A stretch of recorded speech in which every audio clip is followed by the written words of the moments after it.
Ty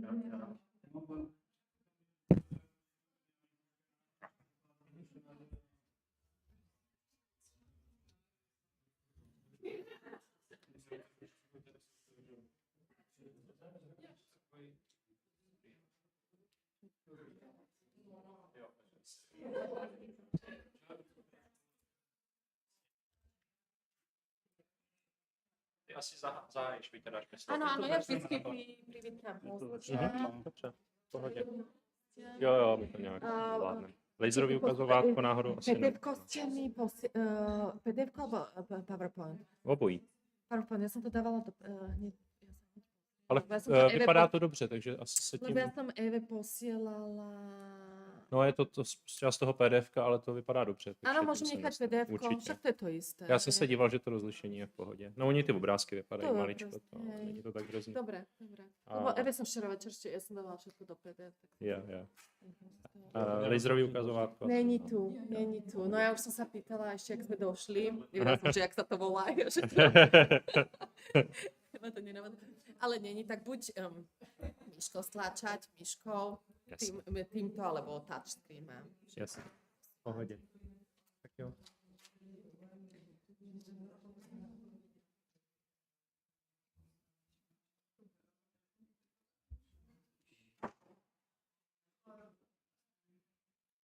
Okay, so good morning. Please,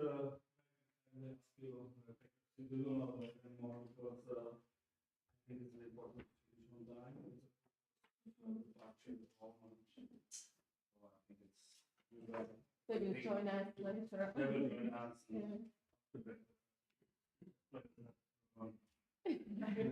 Keeping morning deadline. So, good morning. I hope you had a nice evening yesterday. It was a little bit tiring, but I think it was also very interesting yesterday. So it's an honor to welcome also important part of the conference, people from the Czech Republic, the president of the Czech Federations, Martin Peter, Lenka Kusova, she is chairman of the Women's Commission, and Venus Soralova, who is the manager for the project Chess in School. So I'm very glad that you found the time, and because you declared as a FIDE the year in the women of chess. And when we were discussing a little bit, I said like, it would be really nice if your ladies could join you and they could present their part, because I think the work that it's done is by you ladies. You take the responsibility, you should take the credit. And Martin is the one who is supporting this great idea. And it's always important to have someone who also provides you not only organizations like support, but also with the financial support, and that federation plays here a very important role. Yeah, so I will give you now the word. The stage is Thank you, Regina. And I also thank you and Petr Pisk for organizing this conference. It's my big pleasure to talk here. I'm very happy that I can join you. So, dear ladies and gentlemen, the topic of our talk is developing women's chess in the Czech Republic. I will do a short introduction, but then I will give word to the ladies, and that's how it's supposed to be. Well, I have only one slide, but hopefully it will be interesting for you. As Regina said, as the Federation, we declared the year 2022 as the year of the women in chess. And we did it as the board of the Federation. And I do believe it's an important step. It's only symbolic, but I think it has great meaning. And it's very important that you say, as the Federation, that this is the year for supporting women's chess. But of course, it's connected to that we approved the budget for the events that ladies did, and they will be talking about it. It's around 6,000 euro. It's not that much, but it's not zero. So that's a starting point. And that was in the beginning of this year, and I do believe it was an important step from our Federation. And this year, and what you will hear today, it's actions that are dedicated, especially for young girls. For example, training camps led by women players, simultaneous exhibitions. We did some videos and PR activities, and talented young girls receive more support than before. And of course, we did this conference. I'm very happy that this conference is taking place, and I thank you all for coming because we share our common interest, and I hope we will share some knowledge. But you know, as a profession, I was a physicist. I have PhD from physics, so I visited many conferences. And usually during conferences, people talk about their achievements, what they did well, and what they did correctly. And that's not a surprise, right? But today, I would also like to mention some things that were complicated this year in this project, because as a chess player, I do believe that it's important to learn from our mistakes. And that's why I would like to mention also why not all work out as we would like to. Just shortly, and then I will give word to the ladies. As a federation, we wanted to start a women board in our highest team competition in Czech Extra League. It's played on 8 boards, and we wanted to dedicate 1 board to women and talented juniors. So we explained the idea to the teams. We explained why it would be beneficial not only for women chess, but also for the chess in the Czech Republic overall. But the teams did not approve the change by the vast majority. And I thought about it. Why? Because we do not have women board here now in Czech Extra League. And I think from my point of view, it's important to understand that for some people, these new ideas supporting women chess are new and people are afraid of change.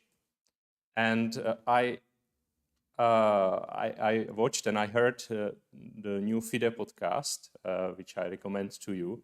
The first FIDE podcast in this project of women chess was done by Susan Namangale, who is a leader of women chess in Africa.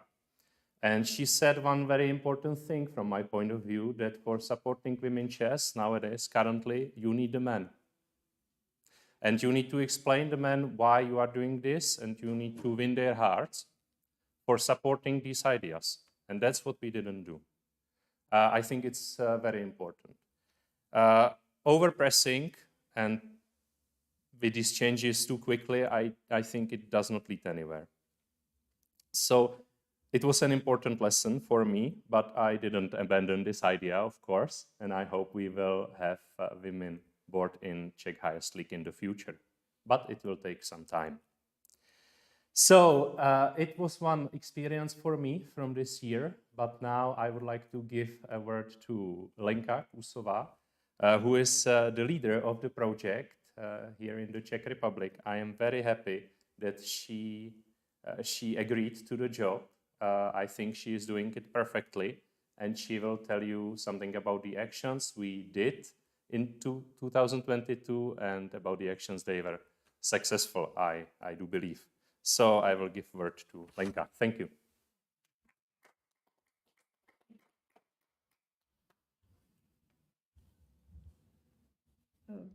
Dear chess friends, welcome to Prague. This is my first presentation in English language, and I'm sorry maybe for my mistakes. Let me introduce myself. My name is Lenka Kusova. You are chess players, but I am not chess player. My children play chess. My son is 17 years old and he is FIDE master. And my daughter is 9 and her dream is to become a grandmaster. We love chess and our family is chess family, I think. I work in PR, marketing and communication and in Czech Chess Federation, I work in marketing and communication committee. I like this work. And about my role in women chess. Last December, my friend Peter Pisk asked me if I wanted to direct women chess, and my answer was yes. What we do for women? We have a lot of activities. The first, we have a motto. Our motto is "Schoolgirls play chess." Is the first picture. We have a red T-shirt with this motto. I think it's a good motivation for small girls. I have a team. I am proud of my team. Members in my team are Olena Sikorová, Zuzana Hagarová, Peter Pisk, Julia Movsesian, and Vina Souralová. Our federation gives us a big support, and I am proud of my team. We give a lot of information and links about podcasts for women. And what else? During the Czech Republic's EOS Championship, we organized a simultaneous game for women and ladies with Olga Sikorová. Next day, she organized a discussion for parents whose daughter play chess. I think it was very nice event for parents.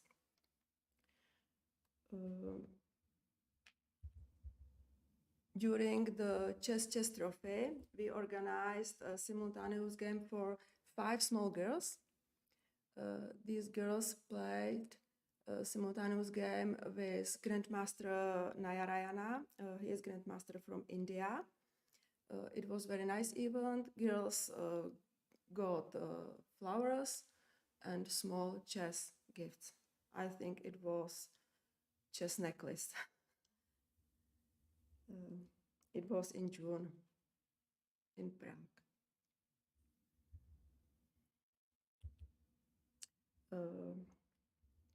We support regional chess federation and clubs who organized events for women.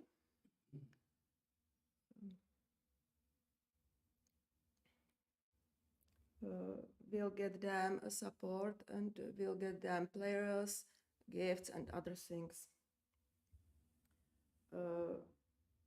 My team is perfect, and Julia Movsesian trainers small girls. I think every 14 days trains a small group. This group trains online.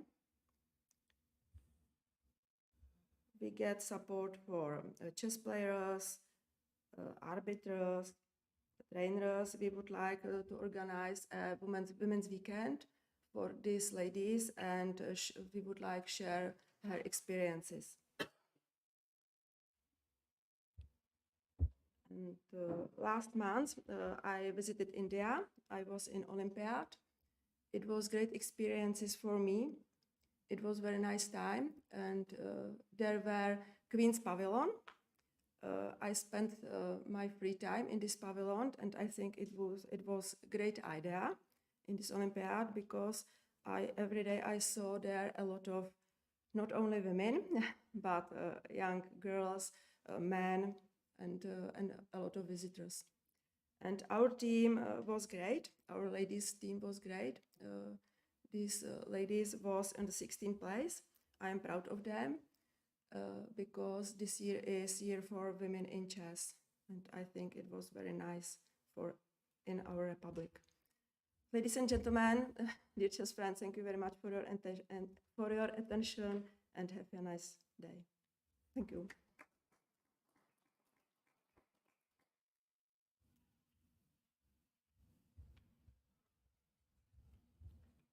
Hello. Let me introduce myself. My name is Venuša Souralová.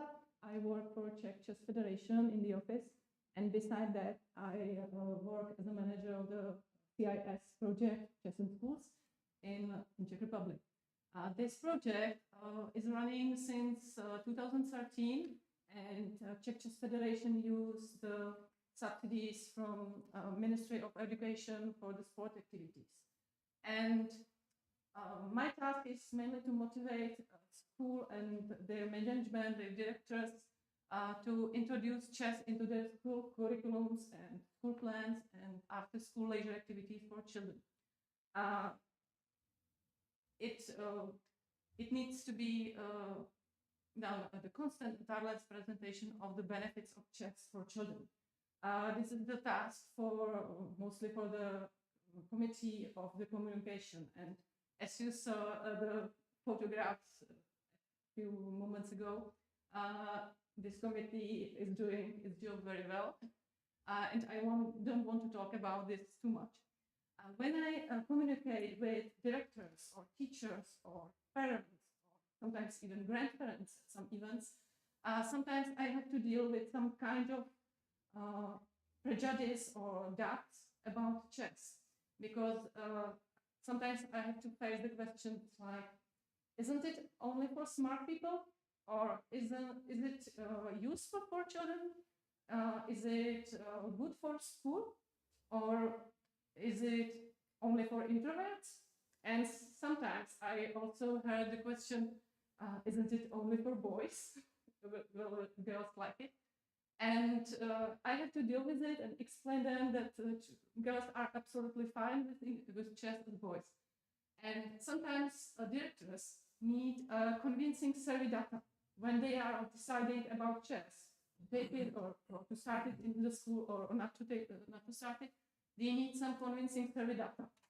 And we have this data because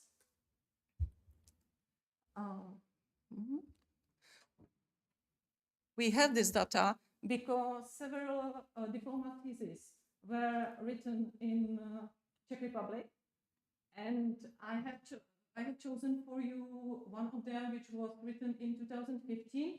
And I decided for this because it contained the comparison of boys and girls. It looked at the problem from the gender perspective. Mrs. Iveta Vlasáková in 2015 dealt with the question if it is possible that teaching chess as a method of activity learning is more effective in teaching mathematics than classical methods. And if pupils who have been taught chess can achieve better results in their school work. And she had two groups in the primary school Komenského in Chodov, and these groups had 26 pupils, so together twice 26 pupils, and one the group was experimental and one was control. And at the beginning, she examined children with tests, which was about 7 domains, about 7 areas of some skills, like there was memory, attention, then spatial imagination, and more. You will see later.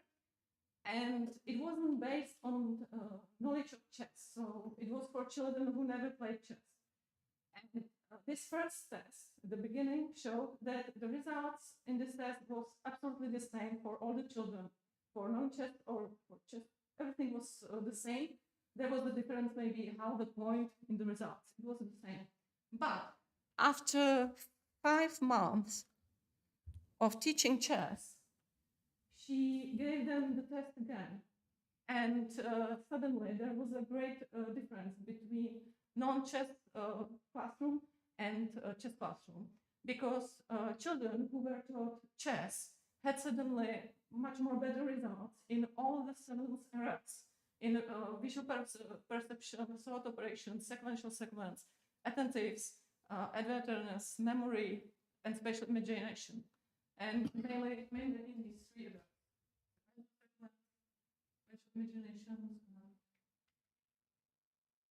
which is one like attention. And this is what directors want to hear while they're deciding about chess, if to start or not. So this is the picture I use very often while communicate with directors. And she looked at the problem from the gender perspective too, and she compared the result of girls and boys. And the comparison shows that the result of girls and boys was completely the same. Sometimes even girls were slightly better. And that's what we want to see here, because it tells us that in the beginning there is no natural reason why girls can benefit from playing chess. Chess makes them stronger and smarter like boys. And a greater involvement of girls and women in the chess society will be beneficial for society as a whole. So this is the way how I try to motivate directors to introduce chess into their school's curriculum. That's all. Thank you for your attention.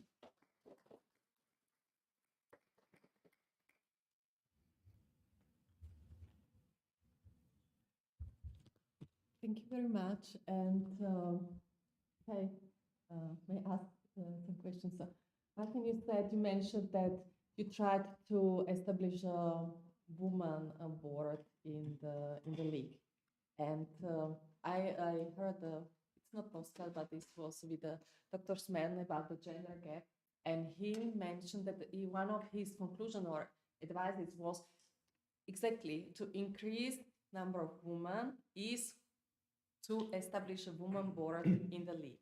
Yeah. You said that maybe the men, they are afraid of change. Did you discuss with them directly, Yeah. or did it really come that they are afraid? Of course, it's not the only reason Yeah. to believe that it can change, but exactly you need more women in the game, because otherwise they are afraid that they will not have enough women for playing on this board, and that's the problem. We had the thing here in the Czech Republic like 40 years ago. It was a different regime and different situation, social situation, but nowadays it will be important to increase the number of women in chess overall. Because we had also, I played a few times, we had also Czechoslovak Women League, where Slovak teams were playing Czech.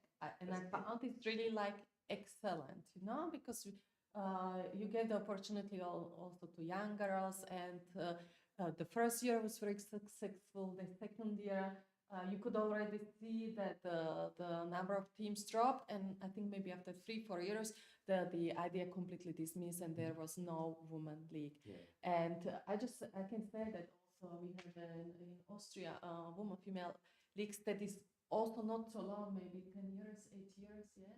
And I think it also really helped to motivate the girls, to give the opportunity for the young girls to play, you know, and to also to measure themselves with a good player. So of course, if you manage to establish a women league in the country, it's you give the opportunity, you know, to girls. Yeah. And actually, nowadays we would like to analyze this why girls stop playing chess, because that's the reason that then we don't have enough women in chess. But it's interesting to see that young girls they are playing chess, and we have championships for kids, and we have a lot of girls, but then they are stopping, and that's the problem. So we should first analyze the problem. You can understand it from your own perspective, yeah, and then to do something about it, and we are trying. Lenka, I would like to ask one question. You said that you are working with regional clubs or entities to support them. Can you name some concrete like examples what you are doing, how you support them, how you work cooperate with them? For example, I'm director of a chess club in West Bohemia. It's a Chodov. And I give them a big support. For example, we organized tournaments for women. For example, this picture is a small village nearby Karlsbad. It was a very nice day for small girls, because there are spent time Zuzana Makarova, it's an international master, and she got a lot of information about motivation works for young girls, and these girls use it events, I think. And it's a very nice motivation for girls, for example, small gifts, flowers, and kind people, kind girls or women who are the best in chess. For example, Susanna is a very nice person. She's excellent, and I like for her. ages. Yeah, And the same is Yeah. very nice person. And I think it's a very good motivation for small girls. yeah, and also the lower picture is from Česká Třebová, and we are trying to encourage new organizers for doing chess events, and this organizer is quite good, and this is the women championship in Rapid, done in the relatively small city in the Czech Republic. Questions? Just to follow up, I just wanted to ask whether you had many regions that took up the offer, or whether you think it's have to grow over time. Which is the first year you offered the support to regions. Yeah, that's the first year. That's the Was first there year. a lot of regions that came up with projects this year? Do you think it's something that would be a longer term project for them to? We are hoping to be a long-term project. Yeah. As a federation, we are trying to support regions and clubs, but of course, budget's limited. So it's mainly about helping them to organize the event and giving them, for example, contacts to women grandmasters and paying their money for doing the simultaneous exhibition. So it's about cooperation between the federation and the regions. And yeah, we would like to have interests from the region. That's the first step, because it's their interest, but then we can communicate and help them. Okay. I just pardon, take 1 minute. Just important to say that here is sitting also Grandmaster Olena Sikorova. If you can, Olena, just say hello. It's very important because Olena is advisor of Lenka. You can see Lenka. She is very shy, but she is excellent, as you can imagine, in Olympiad Chennai. She was the boss, the head of our delegation, and all of our, it's nenáročný. Demanding. Our players are not so easy to work with them, but they have Don't say this publicly.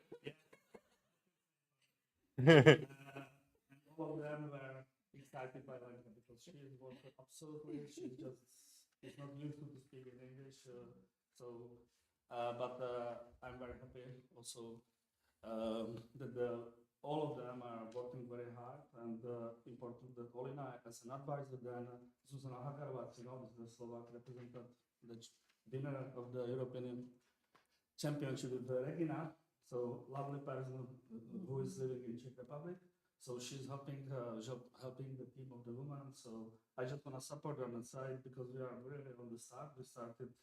I got the idea at the end of the year, and I just found easily Lenka because it's easy to see that she's able to work all day. And so I want to just congratulate them and just what Zurab said. Let's have more self-confidence because you are just great. Just thank you. Okay.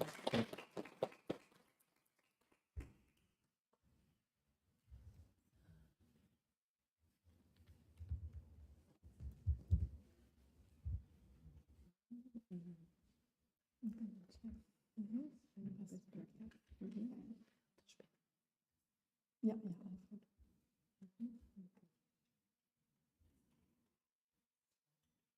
Perfect. So, Lily, you already know from yesterday. Today she will be showing us some best practice overview of the projects that are around the world, from US, France, and I think it's very good fit to today topic, starting with the Czech Federation, and then we finish with the Austrian initiative and highlights of the debate. And Sergei is coming to speak about his trainer experience. So please. Okay. Yeah, so today I'm going to give you a little bit of an overview of during the years, I went to several conferences and was in contact with various countries. And basically, I always heard about some kind of girls or women initiative, which I thought were pretty cool and which I thought are worth sharing because maybe they give some ideas to some other countries. I was told I spoke quite quickly yesterday, so if I go too quick today, please do let me know. It's quite common for me to happen, so just like, I don't know, wave or something, and then I'll know and it'll be okay. So yeah, basically, the first thing I want to start off with, thank you so much, which I actually think is a great resource, for example, if you want to introduce a women's sport or something, is this survey that was done by Alice O'Gorman in 2019. So this was done as she was part of the ECU Women's Commission, and she basically sent a survey out to all the countries to ask about several things. So this graph you see here is literally when they looked at the percentage of female players. So they wanted to actually have an overview of which countries have a good amount of female players. And not all countries answered, but a large chunk did. So 42 countries out of 54 responded. And as I said, there are different questions in there. So this is basically just to see what percentage of female players we actually have around Europe. And you can see that even in the highest, it's like only up to 26%. And apart from that, we all kind of like struggle with the same problems. But other factors which they analyzed in this survey or which they send questions around is as I said, also the quantity and the strength of the players. So they looked at the players in the top 100. They looked at the national championship type. So they wanted to know, are the women and the male competitions segregated? Or for example, do the women play as part of the open competition? And then there's just a specific women prize. And was quite interested, they checked that if two separate competitions were played, so like a male and a female, an open and a female competition, they wanted to know whether they took place at the same time or whether they took place at different times, which meant women had the chance to participate in both and didn't have to choose. They also questioned countries on whether they have a women board in the league, so you could see straight away which countries had this. And they wanted to know whether funding for women's chess in federations, if there was any, was used more for like the top players or whether it was more used for like the broad majority. And they also had some questions about how many board members are there. So as I said, not all countries answered, and it was self-reporting. So there's always a bit of a bias because probably countries that report or like reply are more likely to, I don't know, like for example, be interested or have like the right person that at least received that email during that time. But nevertheless, I think it's a nice starting point where you can start seeing. And as I said, they look at the number also in the top 100. So there is qualitative data in terms of how many women are there in general, and also like, are there strong women? And I guess it's like a nice way to see where things correlate and where they don't. And then there's also additional information on like specific questions they were asked, as I said, about the funding on the boards. And it's quite a nice resource to look at. So yeah, that is just something I wanted to give as a starting point. Why I think this presentation is good, because I also touched on this yesterday already. As you can see, a lot of other federations have similar problems. So the fact that there is not so many women in federations is quite a global thing we see. So we're all trying to figure this out ourselves, and maybe it makes sense to not reinvent the wheel every time and put all this work into like figuring out what works, and very often what doesn't work, because we tried a lot of things also that didn't work out, and maybe we can like even save some resources if we know, okay, this didn't work in a lot of countries, maybe we shouldn't try this. And of course there's still differences between countries in terms of funding, in terms of the number starting, in terms of the size. You know, some countries have like bigger regions or something like this, whereas some are more focused on towns. But I still think it's quite good to get an idea what projects are out there and maybe get some inspiration. So I call this best practice around the world. That is, of course, a bit biased because it's the people I'm in contact with. So there's a lot of federations I've never met. But like, for example, there was a conference in London in 2017, which had to focus on female empowerment. And there were loads of people there. So a lot of the projects are actually what I heard from people presenting there. Yeah, the first thing I like to present are just girls' camp. I guess they're quite common in a lot of countries. It's the idea why we do this is because we're quite far spread. So we have a lot of countryside and there's a lot of clubs with like one individual girl in it. And sometimes it's quite difficult for them to meet other girls. So these girls' camps are a good idea to kind of, I think we heard this magical number now like several times, that you have to have like 3 girls or something like this. And we can't, you know, even if we wish we would have 3 girls in every club, we can't just like make them appear. So these girls' camps are kind of a way to still get some girls together and see that they're not alone. So it's a chance for girls to meet other girls. There's also some nice initiatives. So we have one initiative in Germany that's organized by a club since a very long time, and they couple it to another sport. So they always have girls in horseback riding, and it was very successful. And it was something they had every summer. And what also has been used with this girls' camp, we sometimes tried this thing where basically girls could bring one non-chess playing friend.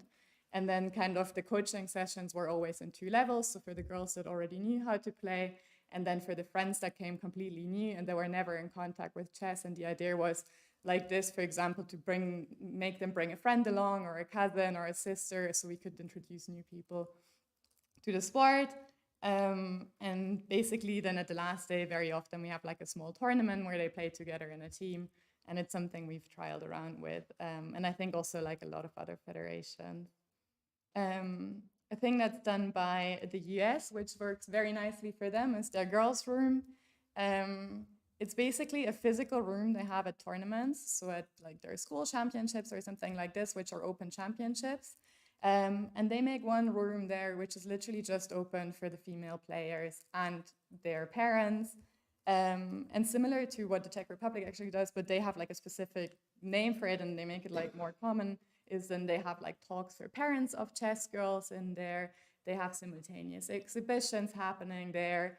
They can do analysis and they have some good players there. So it's basically just this room which they have at big tournaments where they try to offer a specific place for girls, so that even, for example, if girls are kind of in the big playing hall diluted out, right, and there's like very few of them, if they go to that room and they want this female environment, they can have it there. And for example, if someone else, I think the beauty of this is if someone else feels like super confident and doesn't need this, you know, they don't have to go there.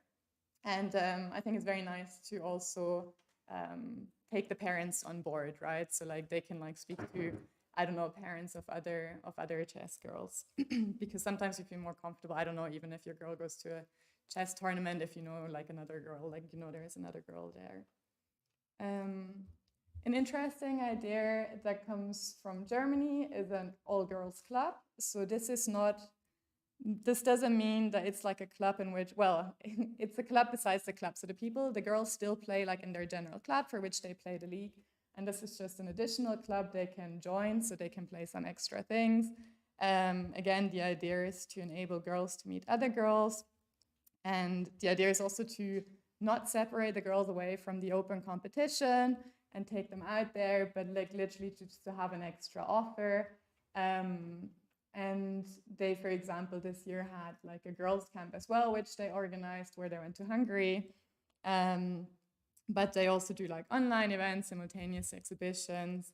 They were quite creative with their things. So for example, they did like an online escape room during lockdown.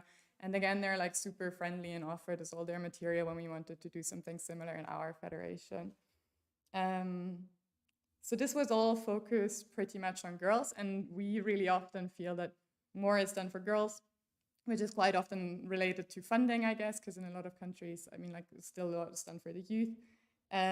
But we also try to reach out to adults, or there are several projects now that do that. So some of them are from federations, some of them are private. So we're trying to do women chess starter courses. And this is something that came up with quite a few federations or institutions now at the same time, but independently. So in Germany, Melanie Lubbe, so she's a women grandmaster, started this website by herself. So she's doing this as a program. She put a lot of effort in designing a project and a website, and it's done with so much passion. So she kind of found this group for her, and she's doing courses for complete beginners, but she's putting the focus very much specifically on chess moms. So she really wants to get people into chess to have children that play chess. From my federation, where I'm currently, so the Chess Sports Association, we offered for the first time last year a beginner's course for women. So we offered 2 levels. We thought that maybe, even though the online boom was already going a bit down, that maybe for women it's an interesting idea to have these online courses, because it just makes it easy for them to, you know, like join for an hour or something. It's not so much of an effort. And we had 2 levels, so complete beginners and people that already knew how the pieces moved. And it was just a 2-hour thing.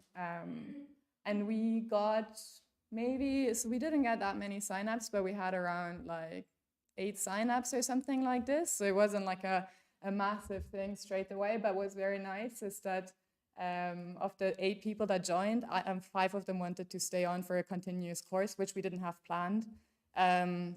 But then set up, and they've been doing courses now since then, ever online.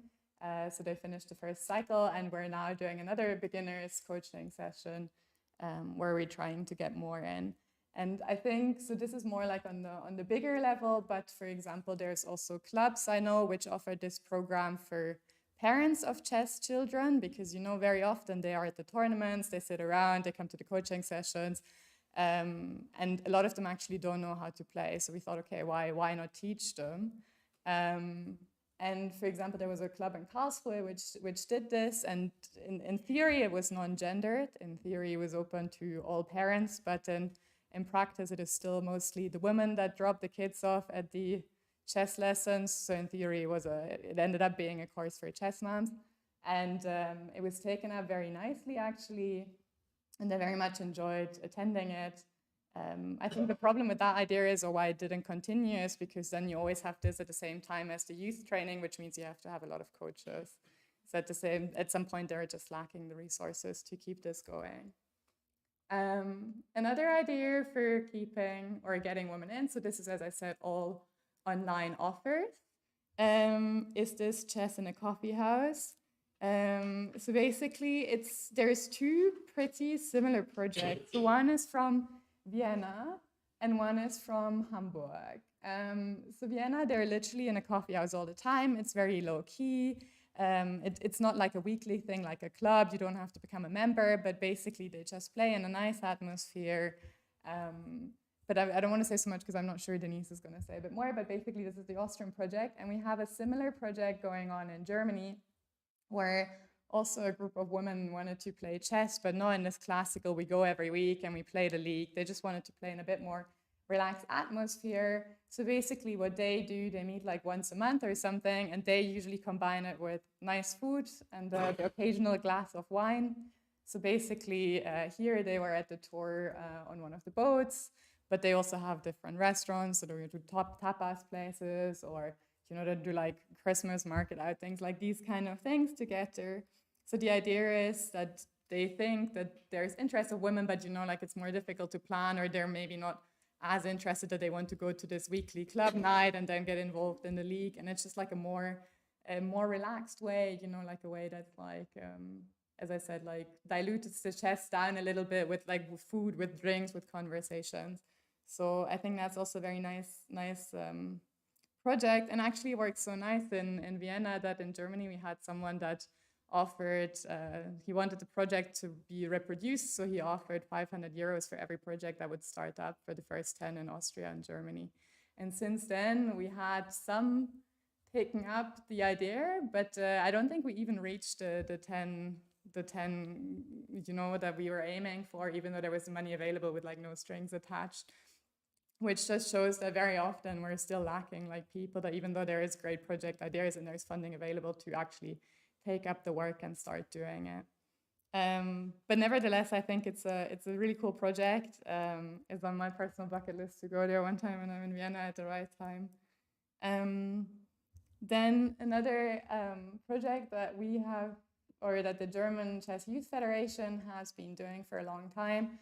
So we all know there's like this long coaching licenses, and they make a lot of sense, but we very often still realize that we have a lot, like very little female coaches. And maybe in German, it's a bit easier because we have two different words. We have like a word for a trainer, and then we have a word for people that are not so strong, but they still look after the kids. You know, they can still do this. We call this like more like, I guess, like coaches. So we have this female or tutoring maybe. So these are people that can still like, you know, they don't have to have really long coaching licenses or something like this, but they're still able to lead smaller projects. And we think that's very interesting for women. So we started offering this tutoring course, and the idea is to have a lower barrier than for the, you know, the actual trainer courses, but to still give them some support and not just like leave them by themselves. So give them a little bit of confidence and like networking, and especially, as I said, because maybe the confidence thing is a problem for females. So the way this works, or how this is set up, is that the tutoring course consists of two parts. So there's a theoretical part and there's a practical part. So in the theoretical part, you literally get some ideas on teaching methods, on how to organize something. And in that part, you also organize a girls' camp. And then the practical part is that you run the girls' camp together with the people that do the training course. So you're kind of in the safe environment. You have someone there that knows what they're doing. They can help you. And then you always run the girls' camp. And in the evening, when the girls are in bed, you sit down and you discuss with the people that were watching all day that teach you how to teach. They basically go through the day with you and say, okay, this was good, this was not so good, we could change this. So it's kind of like you have this luxury of organizing your first girls' camp without having full responsibility. And it's actually the program that I did as the very first thing to get into, like once I was like 18 or something. That's the first course I did, and it gave me a lot of confidence to, like, I don't know, organize these things after. So for me, it was very good. We, or the German Tennis Federation, still struggles sometimes to find the best setup for this. So I think the basic idea is good, but very often if you have a theoretical part and a practical part, the ideal idea for us at the beginning was to have two separate events. So you can have like nice time to organize the theoretical part, split up the work between the participants, who organizes what, and then the practical part takes place later. But then it's difficult because you need to find a group of people that are free for both weekends. So at some point they also tried putting it together. So basically there was a theoretical part. So like the people that did that just arrived a few days earlier at the hotel or the youth hostel and prepared it. So they had like 2 days in advance, and then the girls came for 3 days. So I guess there is still some way to, like some work to find out which is the best way to do this, but I generally think it's a very nice idea. Another thing that we became aware of now, or what came up also a lot this weekend already, is role models. So the idea of the previous program was, besides making women feel more comfortable, that this would also create more female coaches, so it would create more role models, right? But then, of course, there's also other ways to create more role models. Again, I already showed the Chess Queens yesterday, which is this book by Jennifer Shahade, when she talks about females in chess and introduces them. But there's also another book, Play Like a Girl, which basically has tactic positions from female games. And I think generally like that's also something nice. And for example, in Germany, we also had this advent calendar, for example, which we do on social media. So before, for the advent month, we basically post something every day. It could be a recipe for chess cookies or something like this. And then some of the years, we also try to introduce tactic positions from female games, because there's actually quite some cool stuff. I think the book is a good starting point because there's, at least to my knowledge, nowhere else a database where you can like get this out. For example, I think a database with like tactics from female games would be super useful for a lot of female coaches if you could get them out easily and get them into training without having to search for them, for example, for a long time yourself. Because like the classical tactic books at the moment, they're non-gendered, but like sometimes I think it's nice to give this out. So if anyone feels like they want a big project to do, maybe that would be one. And again, Austria had something very nice, I think, to create role models. because a lot of these role models are already around, right? We just have to showcase them. So basically what they did is they, on social media, posted like short portraits of their female players to make them known. And I personally thought it was a reasonably low effort project that still works very nicely. And for example, I think it's good because already me in Germany, I know a lot of the German players, but not so many of the Austrians. So even across that, it worked very nice. Yeah, talking about the female coaching material, I just popped this in here again. We discussed this yesterday, so I don't want to discuss this much, but it's just in case there are people, because the presentations will also be given out, so I think it should be there for completion. It's just this coaching material that was created specifically tailored to girls, where the cartoons or the people taking the action and taking you through the book are actually, females. Advertising material is also something we created. So the German Chess Youth Federation has an info brochure. This on the right, you can see Mädchen ans Brett. And this is basically something that clubs can request for free. And it has some interviews with coaches that have experience with working with women.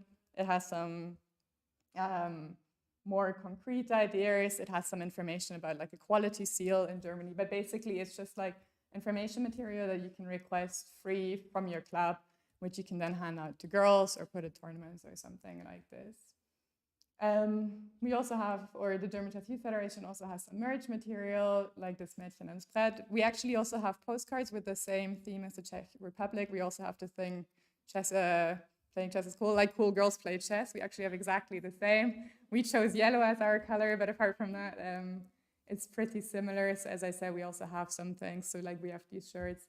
I guess one of the discussions we always have is, should girls' stuff be pink? If we ask the girls very often, they say yes. I always think, okay, we shouldn't go into the stereotypes. So something that we always very heatedly debate, or that is like very often debated, I guess. Here we optioned, or back then when I was still part of the federation, we optioned for a blue shirt with a pink writing, which I thought was better than a pink shirt. Yeah, we have these women chess conferences, which I also think are a great resource. So similar than this conference here, we actually, the German Chess Youth Federation and the German Chess Federation have been hosting a conference like this every year for nearly 10 years now, with some breaks in between. And basically, of course, for us, it's a bit different because we do this on club levels, right? So we invite a representative from clubs. It's always a good mix, actually. I wouldn't say there are more females there than males, but it's clearly an open atmosphere. It's the only conference where people show up with their dogs or their children. And as I said, they always invite someone from another sport to try and get an idea what they have. They have like a different workshop, panel debates. And the German one, of course, takes place in German language, but if anyone speaks German, it will still take place this year in December. This then, I guess, was so successful that Austria picked it up in 1 year, and there was a combined one which took part in 2019, I believe. 2020? No, it must have been 2020. Yeah. It's true, Swiss were also there. So that was like, but Austria took the lead, and I think it was also good because it gave a bit more of the networking. And actually, I think a lot of this conversation between Austria and Germany is quite new, that it's so tight, and it's something we profit from a lot. Another interesting one, and the biggest one actually, was the London Chess Conference. So the London Chess Conference also takes place since several years now, and it's not specific for females actually. So they have a different theme every year. So they had like chess and mathematics. They have like a different theme each year. And 1 year they decided to go for chess and female empowerment. This was maybe 2018 or 2019, and there's still some of the materials available from there, so you can download some of it, or if not, then Stefan Löffler is a good person because he was one of the organizers. And as I said, this is where I got a lot of my inspiration from, and where I got a lot of these ideas from, like the girls' room and stuff, because a lot of federations, not so much federations, also like private organizations and stuff were there, and I think it was a good way to get a conversation going. So yeah, that was a very big conference, but kind of a one-off theme, unless I guess we pressure them to put this on again at some point. Yeah, then Girls and Women's Chess Week is also something that several federations do. So France has been doing this for quite a few years. I think France is generally a country we can look to a lot for female chess stuff. They are very active in this area, similar to the US. They have great projects. They have a lot of females or in their boards. I used to have to say I don't follow the updates because there's elections everywhere all the time. But generally, the idea is that they also have a dedicated week with a focus of females in chess. So the lead is always by the National Federation. This is the same in France and in Germany, for example. But then the projects are submitted by clubs, by regions, whatever. And there's different kind of forms of support that are given. So for example, they get advertised by the National Federation. Sometimes there is financial support. Of course, there's different aims. It's like a bit like the year of the women in chess. Of course, it doesn't mean that this is specifically this year for women in chess and everything is not. And the same is about this Women's Week. It doesn't mean this is the only week where we care about women in chess and every other time we don't, but it's kind of like a week where we really want to put the focus on it and the spotlight on it, where we want to really push clubs to put programs out to make chess accessible for women and to, I don't know, like have all kind of events going on. So usually this can be simultaneous exhibitions, girls' camps, whatever. And as I said, France does this quite successfully, both in person, but they also had online events during Corona. One idea there, what Germany tried to do for some points, is they kind of put a competition out. So they had different categories, for example, participants, creativity, whatever. And then you did basically your project and you send in your event after, and you had the chance to win a prize, for example, if yours was the most creative project. So we had money prizes out of it. I don't know if that's the smartest way, because I think generally sometimes it helps more even to have less money, but you have it in advance to a project, because it gives you the planning security rather than maybe winning a larger sum of money after. But it's just something we trialed, or that we tried while I was still in the federation back then. And then another thing that, again, several countries do, for example, France and Germany, is these quality seals. So we have quality seals for girls and women's chess, which basically means clubs can apply for these if they think. We also have them for other things. So for example, for youth work rather than girls and females, but we also have them for girls and females. And basically there is a list of criteria we have, which includes, of course, you have to have a certain number of females in your federation. But also like things like, do you have specific project for females? Do you have any females in your committee?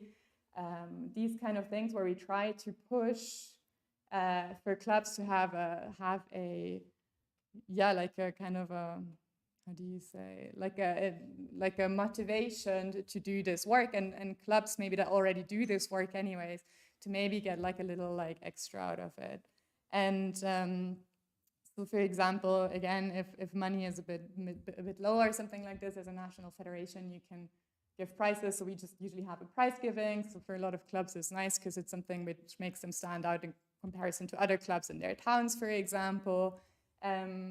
We also have a club finder in Germany, which is an online tool where you can look for which chess clubs are in your area. And for example, the quality seals are on there. So it also makes you stand out compared to other chess clubs.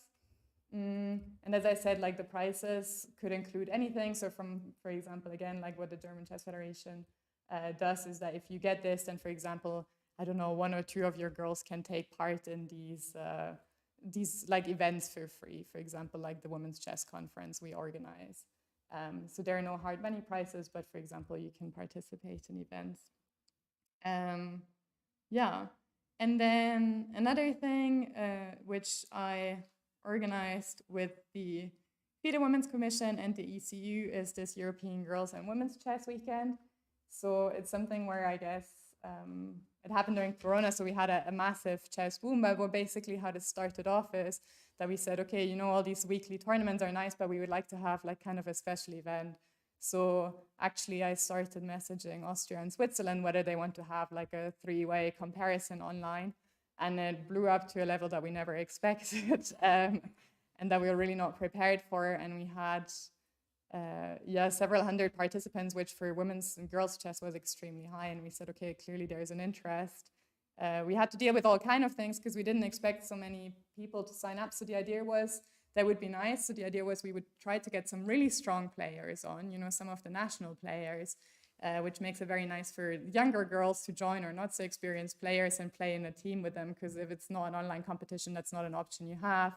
And then in these lead chess competitions, of course, it's always a game writing, right? So like you actually need 20 good people or something. So kind of a lot of people count. And as I said, we had a lot of signups, so many that when I decided we do this, I said, you know, if you play for the team, we advertise this. I said, you'll get an official document to play for Germany. And then we had 600 people sign up, and I was like, Jesus Christ, like, you know, what do I do? But somehow it worked out. And so this was the first one. And then we decided to have like a European event and make it a bit bigger. So basically we introduced, well, we had another female battle of the federations in between where some more countries participated, like England and Hungary. And as I said, it was always very nice and friendly atmosphere. And I think what made it very nice is that it was a high-class competition, but in the end it wasn't.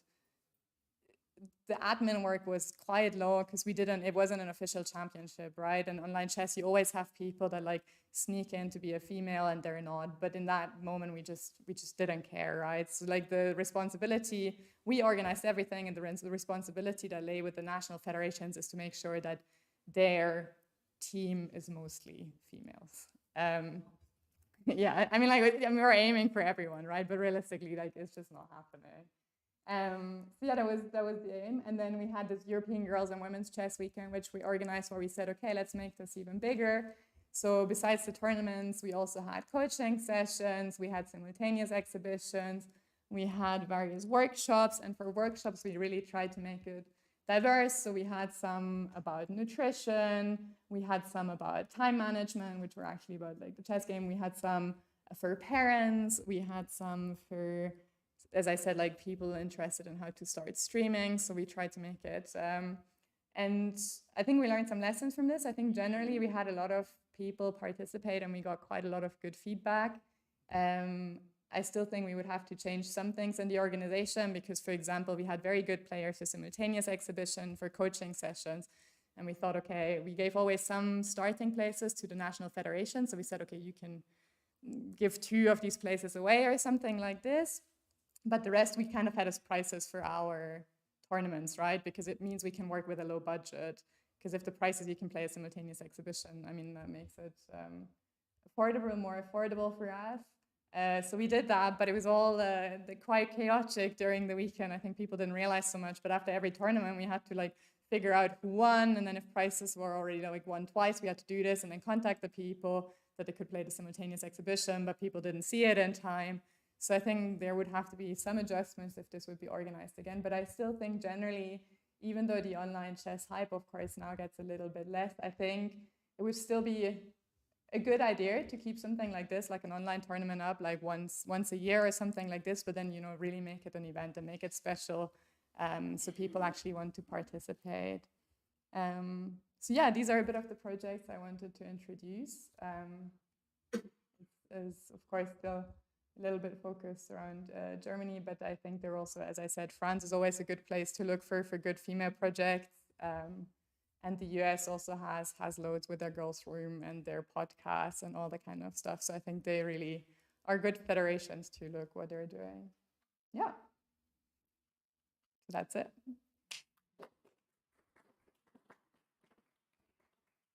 Thank you very much. Really, it was, I think, a very great overview of the project, not only Europe, but also worldwide.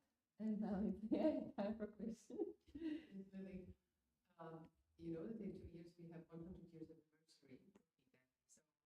So given that you have such a broad experience and you have zoomed into various initiatives, what would be a few that you would suggest to be highlighted and probably to be built on if they think about the 100 years anniversary global event? Globally means, see, that always puts the perspective in, like, for a lot of these projects, I think they're quite regional. So either you have to collaborate with national federations, right? Or if you do something globally, then you have to go for the online thing. And I guess even if we feel quite comfortable in English, even though I guess, like as I said, I always talk too quick for everyone. Sorry again. Then I guess like the online things. I think what is really, really a big group we're not working with at the moment is this big group we have of like chess parents, like moms that sit at these tournaments. And I think that's something we only now start thinking about. That's super interesting for us. But I think that's also like a bit of a difference. I'm not so sure if that is what FIDE is looking for, because FIDE is very often looking at top class players, right? Whereas moms, they're not, and they will never be. And you know, they're more like, but I think they're a very interesting group. I think these online tournaments make a lot of sense because it's, even if this online hype is over, if it's like an event, then it's a chance for a lot of people to play with national players. It's something they would never have the chance to do on an over-the-board game, and you know, have commentary and these kind of things. So I thought that worked very nicely. As I said, like I think it would be really cool if in that year, for example, we could put something out like, I don't know, 365 best female tactics, like, I don't know, one a day or something like this would be really cool. And maybe then put them in a book or something, and it would be a staying resource ever after that people could use. I don't know if that was 365, but 56. I don't even know how many days there are in here. 356. Okay. 356. Anyway, it's like a symbolic number. Or 100 for the 100th anniversary or something like this. I think that would be really, really cool and a cool resource to use after. But I don't know, maybe a group, like maybe someone else can answer what they think would be good. Nice talk. I can confirm the topic of chess moms. You could see two of them Yeah. a few minutes ago. I wanted to ask, what's your relationship with German Chess Federation? Because I can see the logo of Chess Sports Association. Is something independent or Yeah. Yeah, so I changed. I used to be in the German Chess Federation for a long time, so since 2014 until 2021, 2022, in different positions. And then last year I found the Chess Sports Association. So it's my current association, which means I'm using their slides. But a lot of the work I did was before, and also the German Chess Youth Federation, I just generally has like a lot of projects. So a lot of the project is what I still did while I was with them, and which they continue now. Because I saw in the presentation something broader, right? Yeah. You can cooperate with not Yeah. only German Chess Federation. Yeah. I think like for me, I always, you know, it doesn't matter which federation I'm in. I guess like I always did this women's chess things. Yeah, so the Chess Sports Federation, Sports Association is what I'm doing at the moment. And as I said, they also put like, or we also put a focus on women, but we also put a focus on combining chess with other sports, which I think is really cool, right? Because I guess it's like also personal interest. I just like to play tennis and badminton, so I thought it's a new idea. I also like to drink wine, even though we know it's not classified as a sport. But yeah, it's like kind of this idea where I am at the moment. But before, I guess the big chunk of my work, just because I was with them for a long time, I did with the German Chess Youth Federation. But it's definitely, if I may jump, worth of to check their websites, because there are many like very interesting projects how you can connect chess with other sports, you know. And sometimes you think like, oh, these have two in common, you know, and just they made like day event or a weekends event, and they invite also like really very skilled people, you know. So if you have time, just drop on their website and check what they are doing. Yeah, as I said, like if you're interested in these hybrid tournaments, I think they're really, really cool idea. Let's see, as I said, we're super new. We were found pretty much a bit more than a year ago. So we don't have that much photos and stuff to show yet, right? Because we're only starting with the first events now. But yeah. I just wanted to add something to this chess in podcast because we want to talk about it. Okay. It's like for women who are older than at least 18 years old, and it's like not about performance in chess, it's about having a nice time, having talks, drinking coffee in a nice atmosphere, eating some cake, playing chess. This is chess. We are very happy that at the moment we have 3 locations in Austria. Not only Vienna, also different book clubs, but it's chess. And it's I think it's a nice idea because it gets a group of people that wouldn't play tournaments, but there's also people, you know, that play tournaments, I still sometimes want to go for a chat and a coffee and a cake while playing chess. So I think it gets a nice group of people together. I think it's like super good. As I said, we got this funding opportunity to start off 10 of them. We didn't manage to motivate 10 people to start something like this. I wasn't in Germany at the time. I couldn't organize anything. Otherwise, I would have 500 euros. You know how much cake you can get for that? I'd be like, yes. But yeah, I think it's still, and Austria used the opportunity and they expanded to 2 more. Mm-hmm. Some more questions? Oh, I don't, Thank you very much. I already got one yesterday. Thank Good. you. Thank you.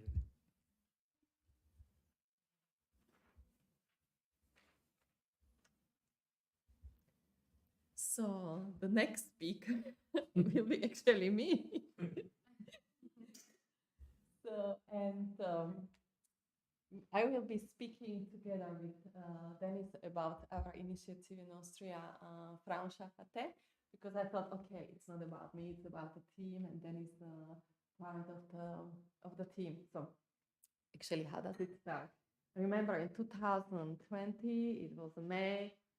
It was the time about when this Corona craziness was to start, and I get the email from our national coach Harald that time, and he's just like, Regina, you would like to join this, you know, some kind of group of women to support women chess, and he sent me like a document what in France the girls they are doing.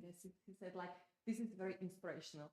And I had no idea who will be in the team. I had no idea what we are going to do. I had no idea how much time it will take. But I was one sure. I wanted to do something for women chess because I thought, okay, I'm long enough in this chess world. I played so much in my life, maybe could play like for next to 3 lives. And my motivation also like to go for the opens to kids really dramatically dropped. And I was thinking, okay, changing the federation, already mentioned it on Thursday, it was 2015. It was for me like very breaking point, I have to say. I was thinking a lot. I've been playing for Slovakia for such a long time.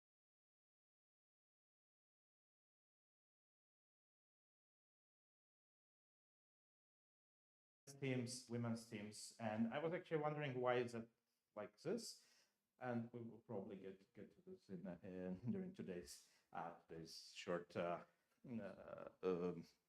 wouldn't call it as a workshop. Basically, it's probably the best name, because I would encourage you definitely to ask questions even during when anything interesting would occur to you. Just can ask me a question. I will try to do my best to answer. So.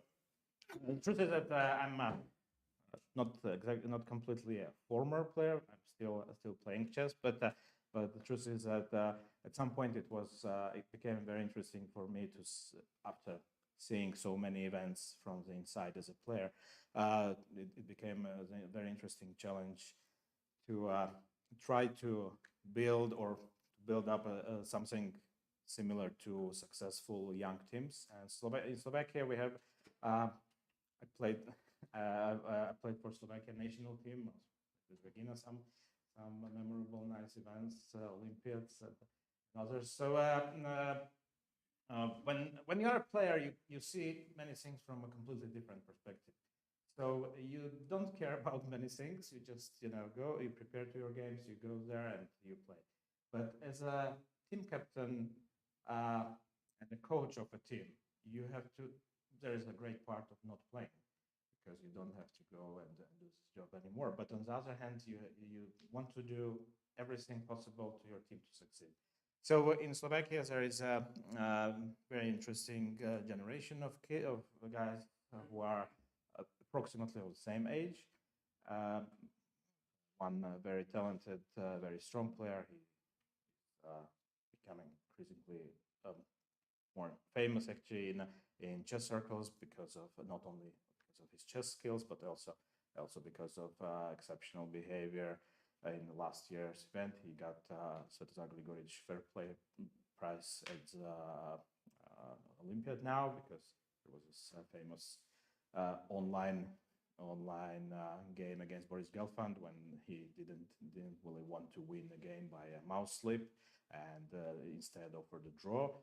And they went on to play in tie breaks, and then managed to beat him straight and fair. So Jerguš Pechač is a player who is at the moment about 2600s rating. So he drew with Carlsen at the recent Olympiad. But generally, when Regina asked me about if I could do a workshop on this issue, so I thought that it's probably gonna be quite complicated, but then luckily they organized the Chess Olympiad in Chennai, so they decided to give me enough material just from one event to talk about successful teams. So basically, for me, there are two main kinds of teams. It's actually, you can apply this both to men's and women's event. So one I call brute force. It's this is a very nice picture. I will start with actually asking if you recognize all the guys on this picture.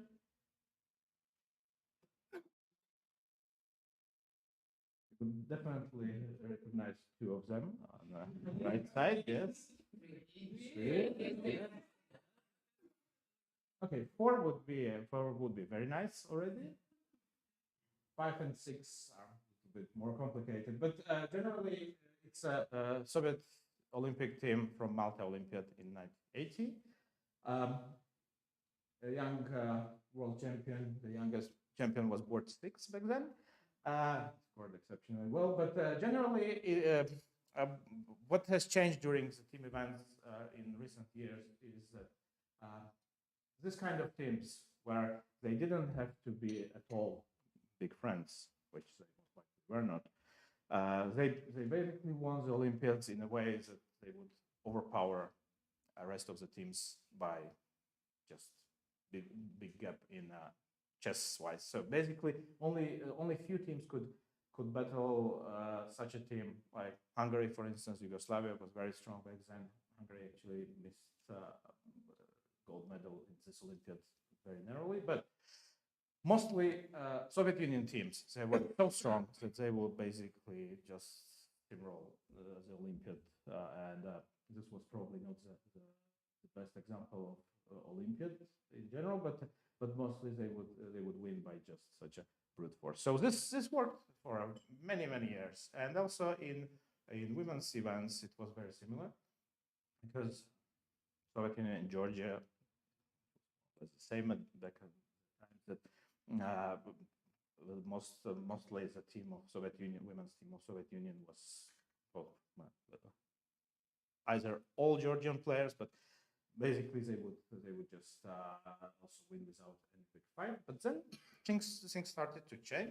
This system, or let's say this kind of team, you would often see them also in other team events, because I don't want to talk only about Olympiads or European Championships or Continental Championships, but also there are many other team events like leagues, European Cups, for instance, and mostly you can see a brute force kind of a team in different leagues, sometimes in European Cups, when they would have from many different countries. You basically don't have to build on your country's representatives, but you just basically can gather very strong team from different kind of environments. You can get the strong players. It's usually connected with financial possibilities, but also this don't see this as a kind of negativist. It's brute force is a very valid way of winning events, maybe say it is.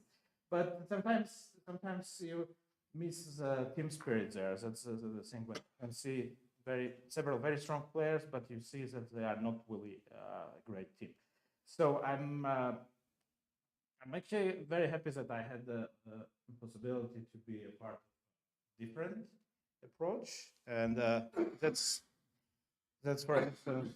Oh, I couldn't really avoid this. I'm sorry, but Armenian team basically was a huge revelation for chess world at the Chess Olympiads, because they won in 2006, 8, and then in 2012. team which actually didn't seem to be favorite any of these events. They had a powerful leader, of course, Levon Aronian, but then actually all the rest of the guys were in individual competitions were not that successful. But somehow when the team gathered as one body, they just changed and transformed to some incredible beasts. For instance, Gabriel Sarkisian, his overall performance in Olympic events is approximately 100 to 150 points higher than his rating is. It's quite unbelievable because he's okay. I know that he is a great player, but still it's quite incredible to see such a power of team events. And this is what for me was when I was a kid. I always took chess as an individual sport. It is.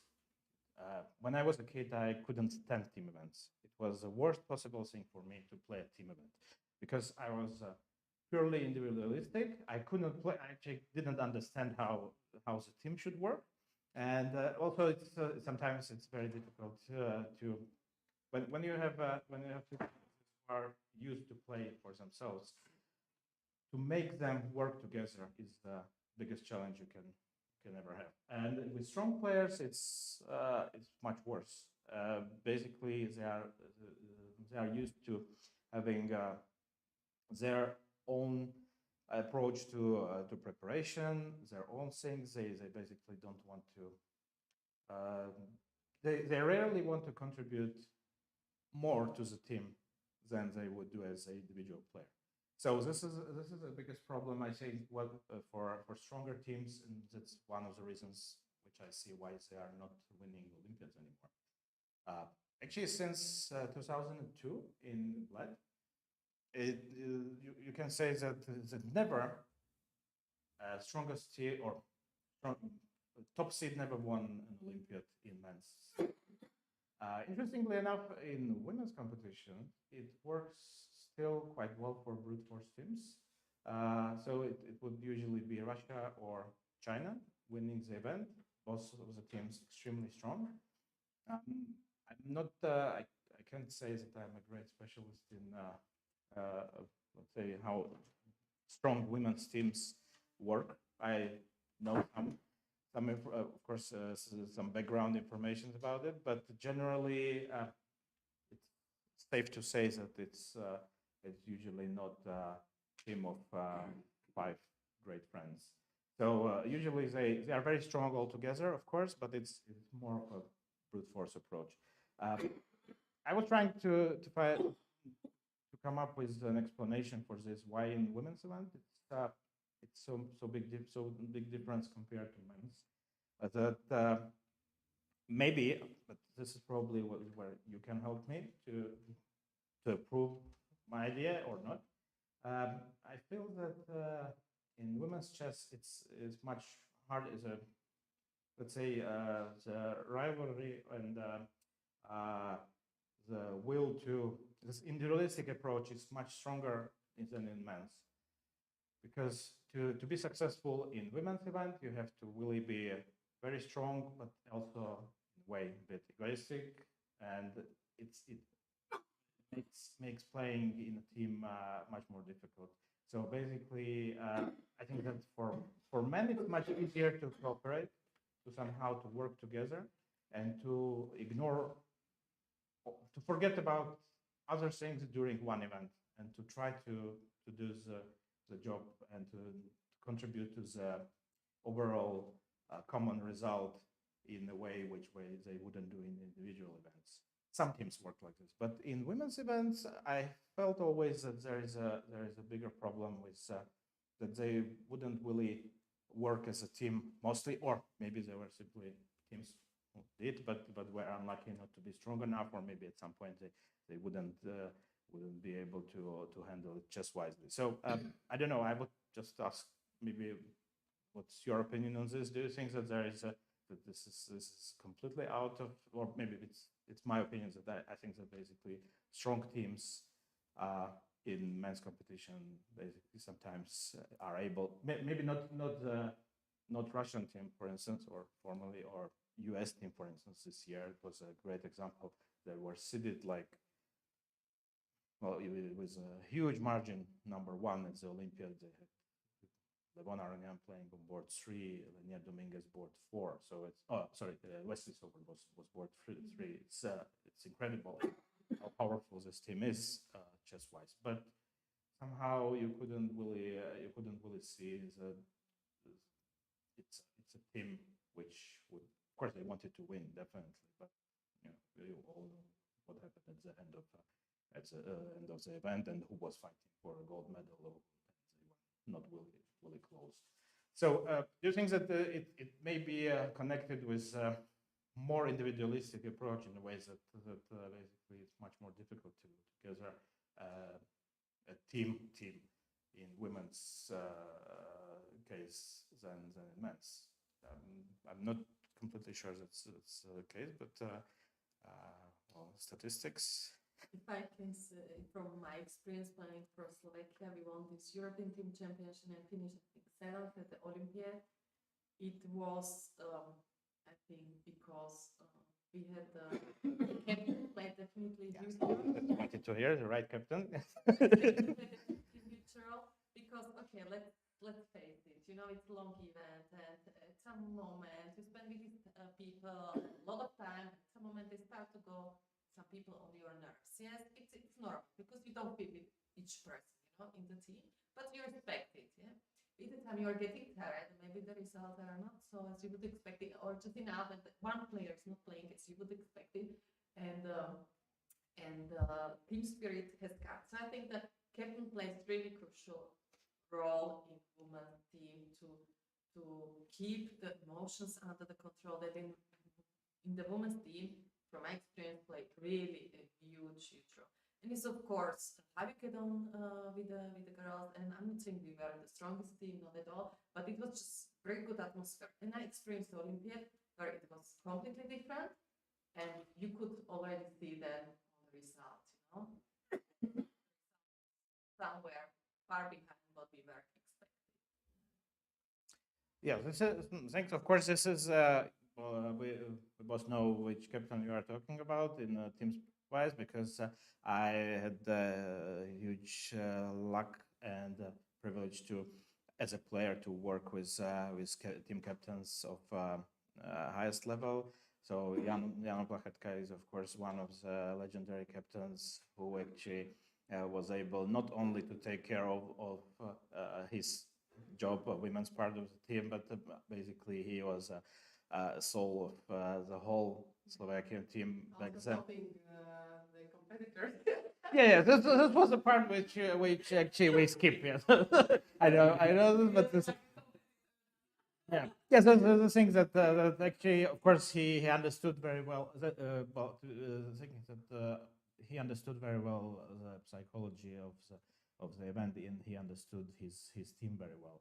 And this is one of the things which is extremely important. I think it's essential, basically, for the team captain to understand how his players tick. Basically, he has to know it's very important, of course, also not only during an event, well, of course, during the games also, because well, now it became complicated because thanks to a new rule, captains are reduced to just bystanders and coffee bringers at the Olympiad. Because first I was a bit shocked because when at the captains meeting we found out that the rule which doesn't allow captains to accept or to consult draw offers with the players. I couldn't really understand it, but okay, well, probably we'll see in the future if the rule will stand on, because I think it takes a huge part of captain's responsibilities and his duties off the table, and basically I felt a little bit strange when your only job is to line up and send it to the arbiters, and then being there for 6 hours and just signing a score sheet and not being able to even to participate in, let's say, refusing or accepting a draw offer. Well, it's a bit strange. From my point of view, the rule is some diplomatic word, but they can't. For me, it doesn't make sense. Yeah, well, and I think it's a very common common view of most of the captains, and strangely enough, most of the arbiters I thought during the event. But let's see what maybe it's an experiment to see if people will protest, and then in case it will not be accepted, that probably there is a chance there was going to be some change. On the other hand, what I wanted to come back to managing and taking care of your team. This is a part which we started with, that very few women are actually captains or as a team chiefs, and it's a pity, because I think that for women's team events, it's very important to feel the atmosphere in the team, and the men are usually not very great in this. And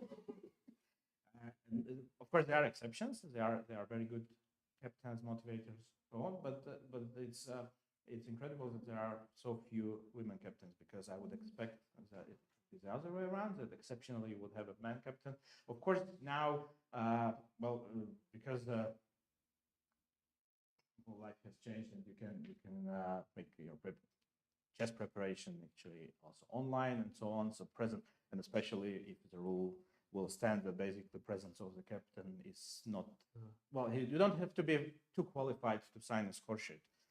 So basically, it's much easier now to be a good captain and motivator, and you to be let's say, I don't want to say that you don't have to be qualified chess wise, but also one different change which could encourage a little bit, also number of women captains, hopefully, is that FIDE had previously one of the conditions to be a team captain at the event was a FIDE license. So you had to go basically to get the FIDE license, means FIDE trainer or any kind of FIDE license, but it's actually a little bit complicated, because you have to go for some seminars, and then you could get the license after having an exam passed. But of course, it also costs some money, and probably it also discourages people from getting it. So strangely enough, the change was accepted by Trainers Commission, that it's not necessary anymore. It's not required to be a licensed coach to be a captain at the team events, at least at the Olympiad. So that may be a little help for the future women captains. I hope that some of you probably can be encouraged in considering this job, because I think for instance, for a former player who still really likes to be involved in team events, it's a perfect job. If you really understand basically you can, example, you played for national team for many years, and then you become you don't want, from some reasons, you don't play anymore, but you can still be very helpful to the team in creating the right atmosphere, to create just the right attitude for especially in women's team where it's very important. Well, in men's team, of course, it's a bit different, because I don't say that atmosphere and good vibes are not that important, but actually we can kind of sometimes live without it, and then manage to still to perform very well. It's not the only part. Well, I think the percentage of importance of this good atmosphere, good feeling in the men's team is a little bit less than for women to play well. So basically, of course, Armenians, even this Olympiad, unexpectedly, even in this Olympiad, they managed to show that they are a great team. If you imagine that from this picture, there is only one guy in the team, the most important one. Gabriel is still around and played extremely well. Levon changed migration to US, and now he's part of United States team, but it didn't bring them, unfortunately for them, any luck. So they, as I mentioned, didn't finish well. But then there is a new generation of the guys who won this time, and it was actually the race was between three teams, and it was Uzbekistan, India 2, and Armenia, surprisingly. For me, actually, the first two, which I named, were not a big surprise because the kids are, it was incredible because it would be, they could play at some children Olympiads still, but it was like two national teams fighting for a gold medal. And we had dubious luck playing Uzbekistan team, lost 4-0, just got smashed in a really nice and educative way, because Slovakia team, it's kids are very, young guys are very talented, but we just faced the very similar kind of team on a different level, different level of preparation overall, because chess-wise, kids from Uzbekistan are very well prepared, and then also they have a very good team captain. Yes. So actually, I picked a very typical picture of worried Ivan Sokolov, who is he actually was. This is but here I actually have to agree that he is worried for a very good reason. This is a game of Noderbeck against Gukesh, which actually probably decided the whole Olympiad, or the outcome of the Olympiad could be completely different. I think that thanks to you can see that not only Ivan, but also Sindarov is not very happy with the position, but it's before time control, so everything was looking very well for Gukesh.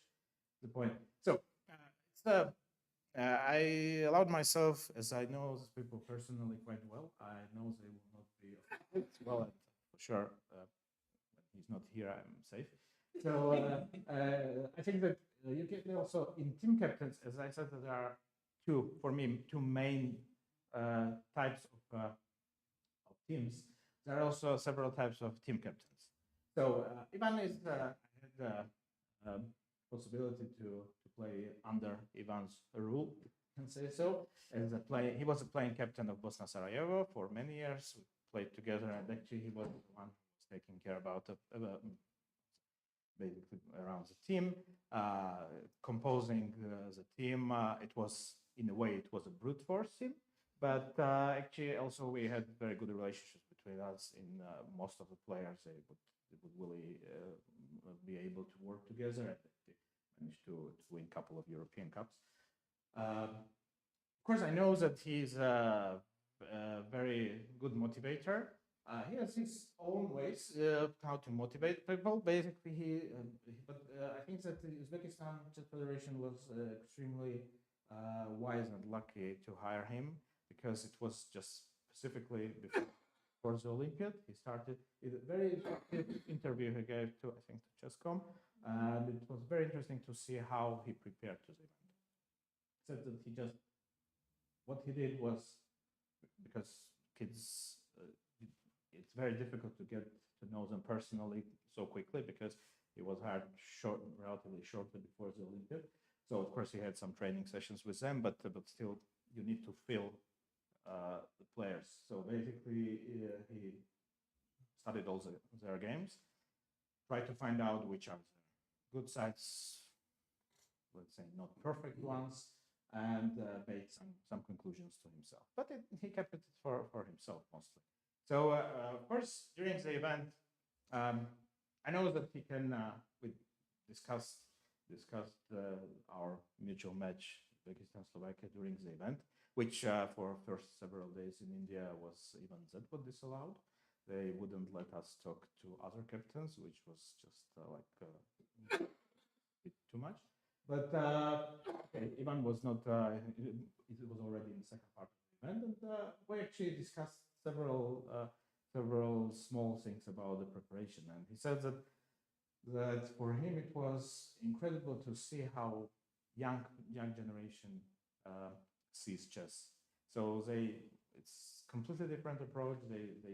They not only work with a computer, but they are so influenced by it that well, they wouldn't basically believe you that this is white, this is black, unless computer approves. So this was his main problems, that he would have to somehow convince the guys that this is the right way to go.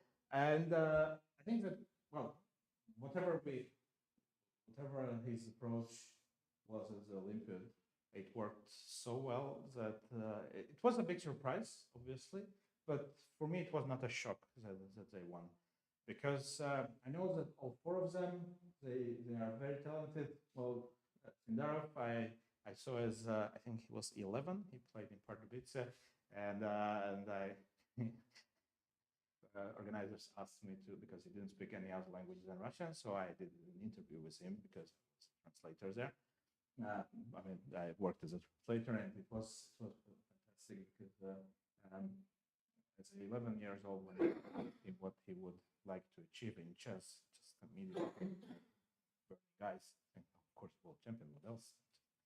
So back then I thought, okay, it's optimistic. Yeah, maybe one day we'll have a shot. Now I think that he's a little bit closer to that. At least he touched the top of the world with his team. And sometimes it's for youngsters, probably it's not. Of course, they will understand later on what it is to win such an event. It's such a strong event. For maybe a little older generation, it's even bigger appreciation to achieve this in the later part of your career, when you are successful individually, but then you can also be a good contribution to the winning team. This part, of course, I think that they will be in every Olympiad or every team event they will play. If they play in this lineup, they will be favorites already. And okay, in 4 years in Uzbekistan, where most likely Olympiad will take place there, and everything goes well. So we can see these guys 4 years older and more experienced and stronger. So this, of course, the event was a big part of their success, because I think that such a young raw power needs to put some let's say restrictions to. One of those restrictions was it's a very nice story actually, and I believe that Ivan made seriously for him it was a huge personal sacrifice not to go for a Bermuda party this year, and actually he told his guys that they are not allowed to go, which was well kind of not accepted smoothly, but Ivan by his personal example that he is not going himself, and I trust him that for him usually Bermudas were one of the key points of the Olympiad, but as a player. So I hope that we will be seeing this team and this team captain more. And there is another example of, again, I think this. I thought that basically when I saw the outcome of the Olympiad, so I found out.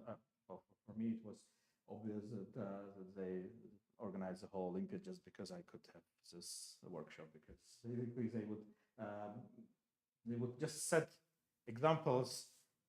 And, oh, you need a young team to win because you can talk about them. Yeah, you need good examples of a coach. So here we have Ivan, and here is another fantastic coach. He's a little bit of a different kind of approach, for sure.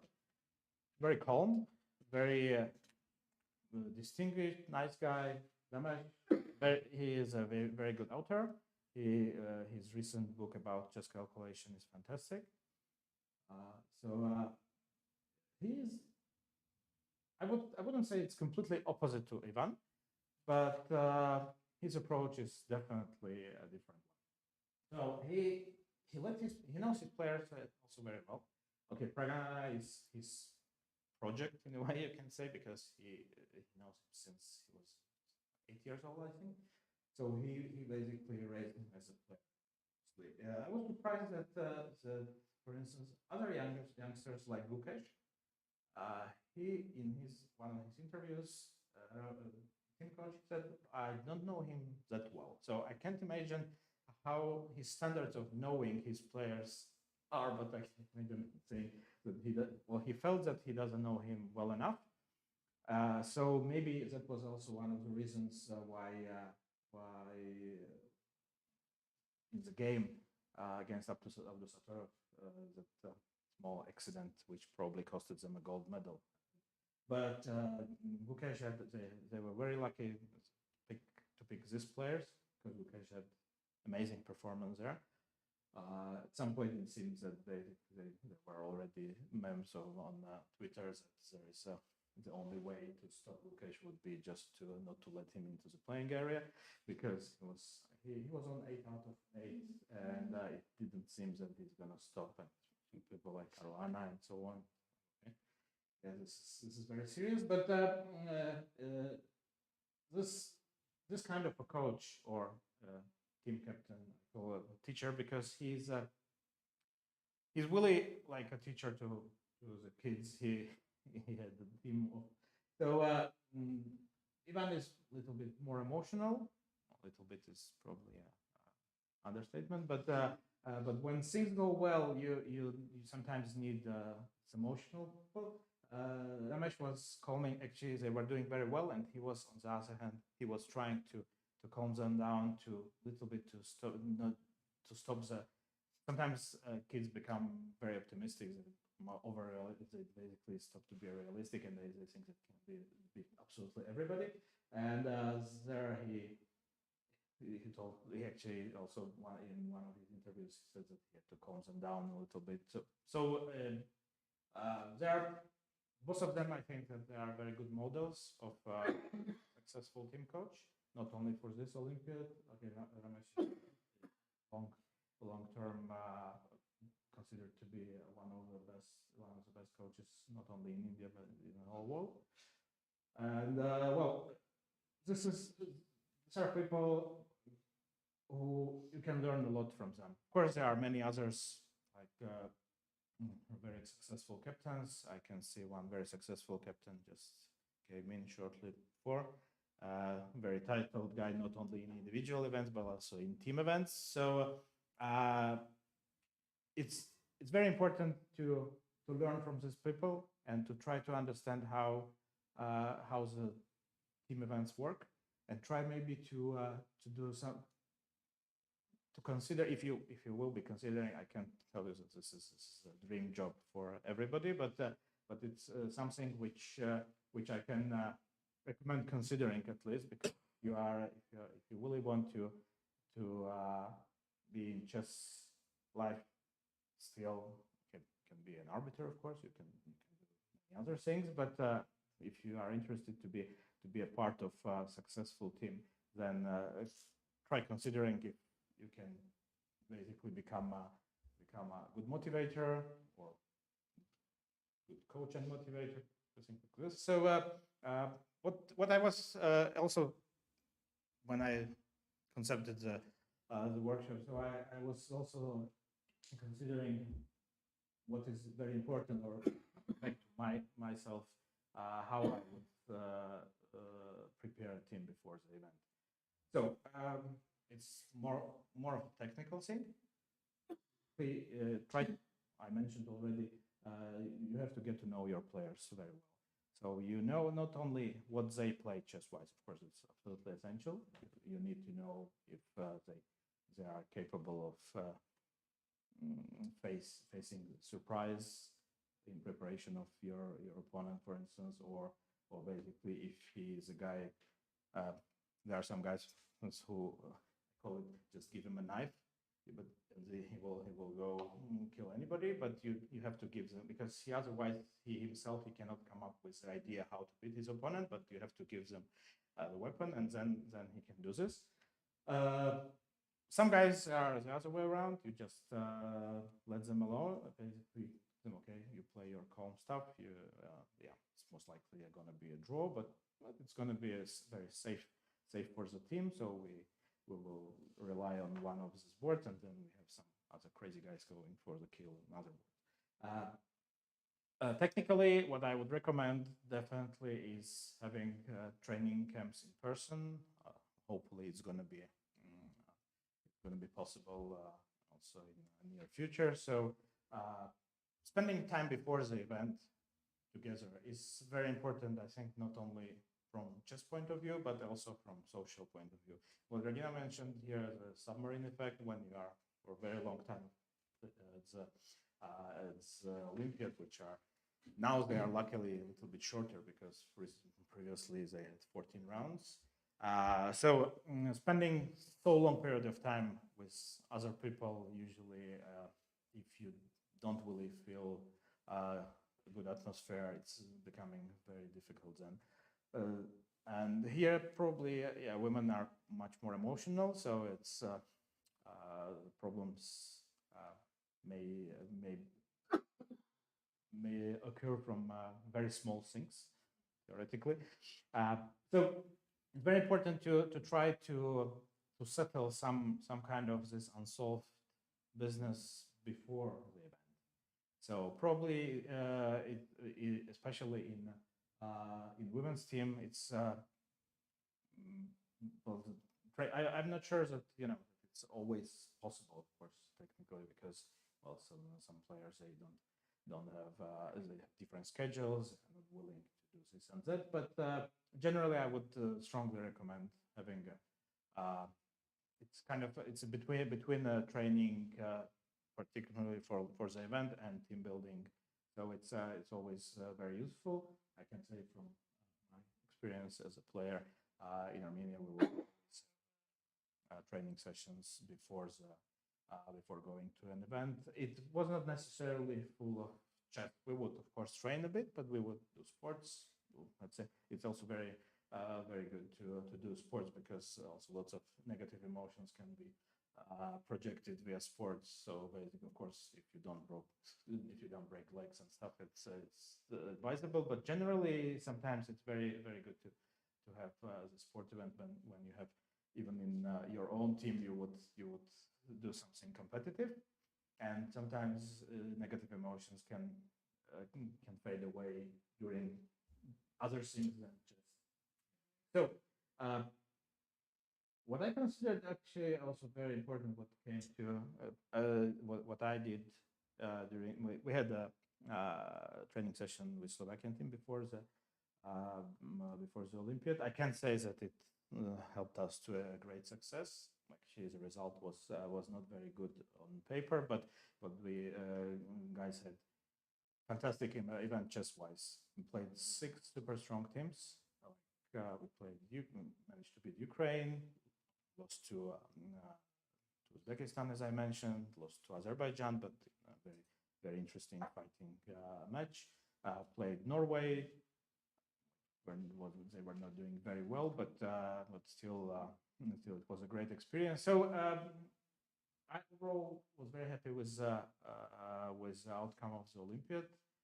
6 team which we played our host neighbors, Czech Republic. It's a very special match for me, of course. But generally, I was very happy that they gained experience for next events. So they will know now that you can face stronger teams and try it with the right approach, with the right preparation. You can play with any of them. Some teams, like when we lost to Uzbekistan 4-0, it was also a very interesting lesson, also for me, to understand what went so wrong that we couldn't score any points there, and actually most of the games were really not going well for us. And so sometimes it's very important also, because coming back to individual approach, basically people, of course, when you play your individual event, you are used to have, let's say, well, white and black. Yeah? That's basically this is normal course of tournament. But when you play a team event, you are not a board one. It sometimes can happen that basically somebody will not play the day, and then sometimes the problems with colors can occur. So it's very important to set this up before the event, because when you do this during the event, there is inevitably it's going to be a problem if you have, from some reason, sometimes double, triple, quadruple colors. Maybe even when the player is successful with black 4 times, still it's gonna bug him. It's not. Well, I've never seen anybody accepting this innovation like, oh yeah, of course, give me 27 blacks, it's no problem. Because also you put a huge pressure on white guys, because you put them for, I don't know, 3, 4, 5. Some teams they would do this. I think that Zurab can confirm that there were teams who would try this system, but sometimes it worked, but not always. It's I myself had this. I think Tomasz can remember our Olympiad in Elista when team captain came up with an idea that I'm very good with white, so I should play only with white. So he would only change. We had 2 reserve players, so he would always change the team in a way that I would be on white. It worked till the moment when I lost with white, and then he said, well, maybe this is not such a great idea. So of course this may work, but this should be set up before the event. This is what I consider very important.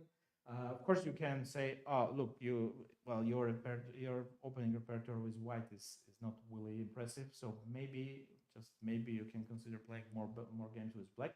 And it's very difficult to do this before during the event, because when you do this, and I think that in women's teams this works very similarly, and maybe even worse.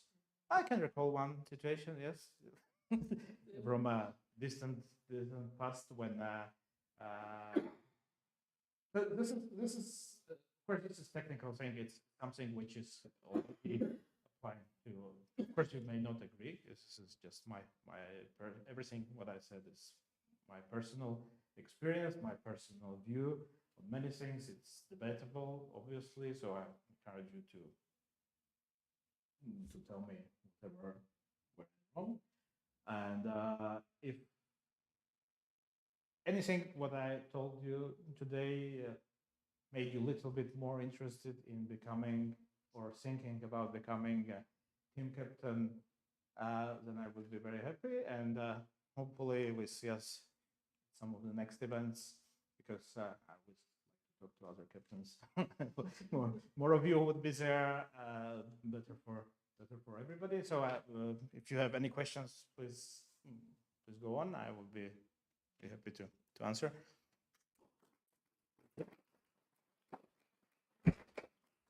Sergey, you will be definitely my first choice for the next conference.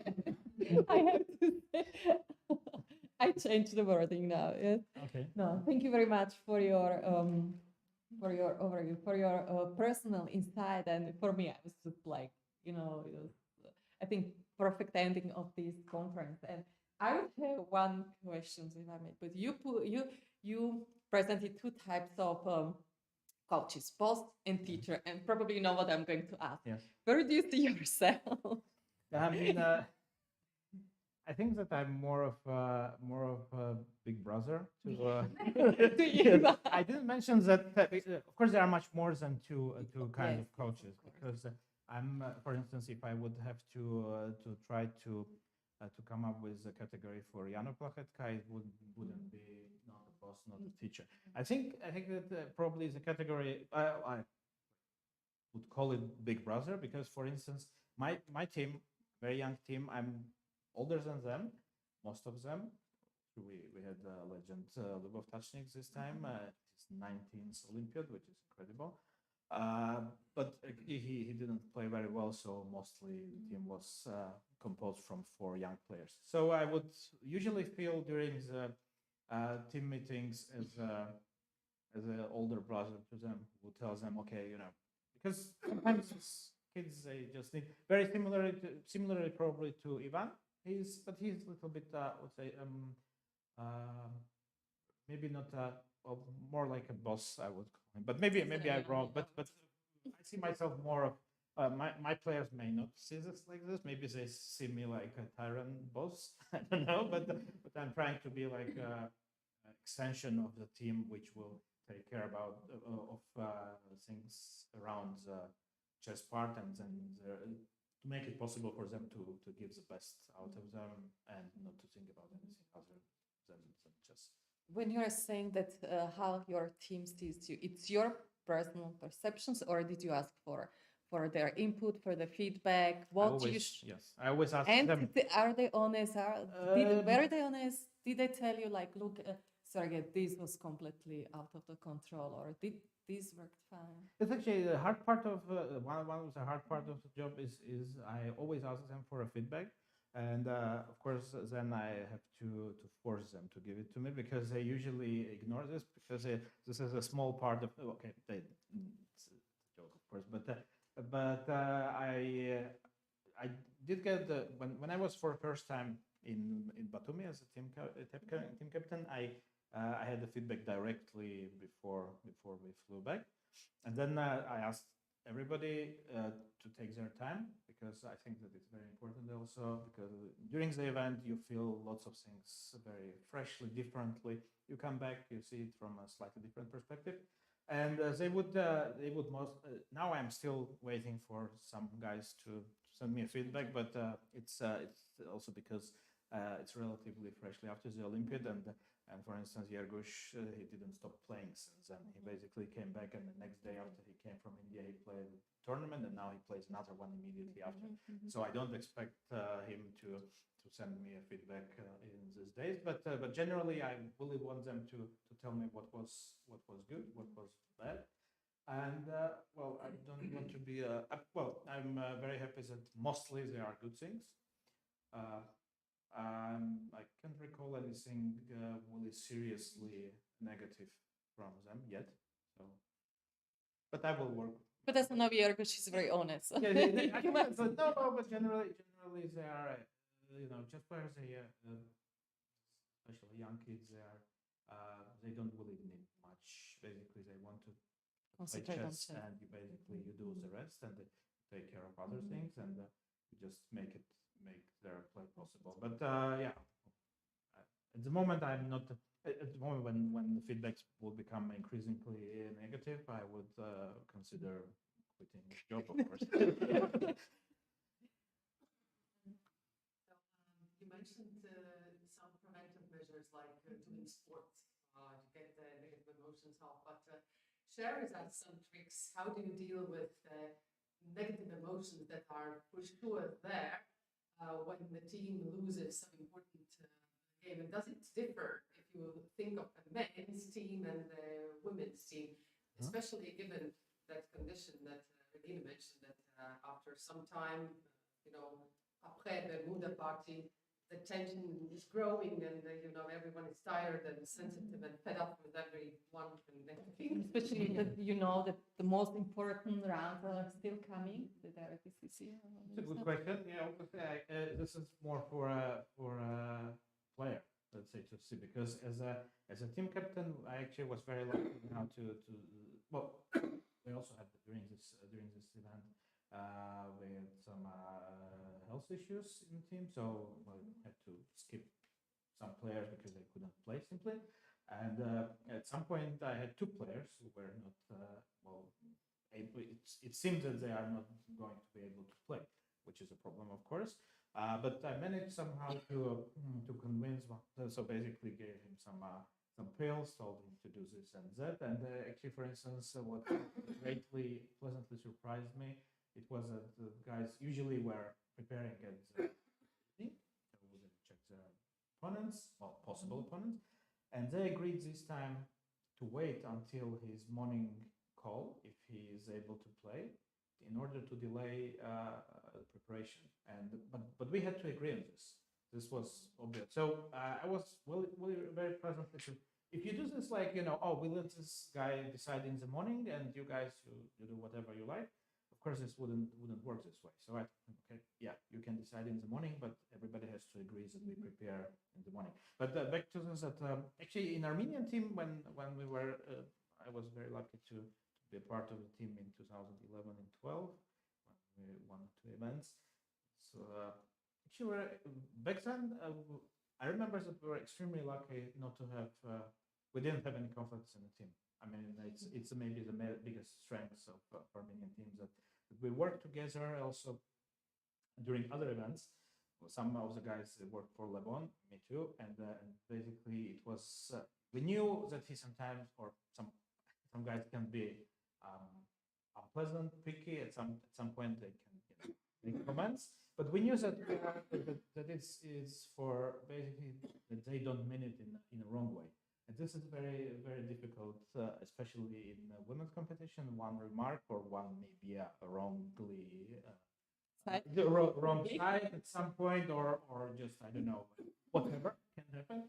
And it's very important for for team captain to feel this moment and to interfere and to save the atmosphere. It's not easy, I know, but for instance, also from technical point of view, Armenian team had also a physiotherapist during the events, and for me it was extremely important because at some point there was a huge pressure. Of course, we played every day. We played this super strong match, like, with difficult games, and I had to when we were really tired. Then everybody is, but it actually helped us a lot because after the game, you know this.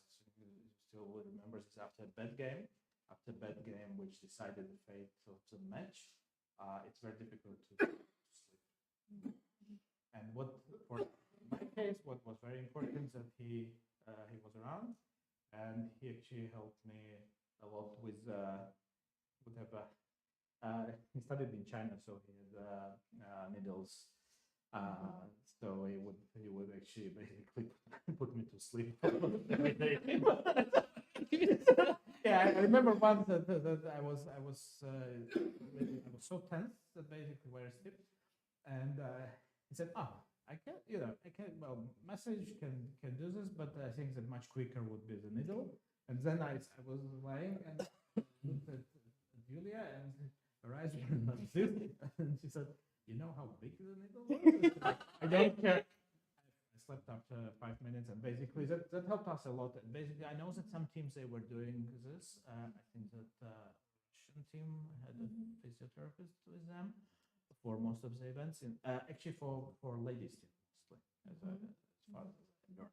But okay, it's of course it's financially complicated. But sometimes maybe physiotherapist now is more useful than a team captain at the moment.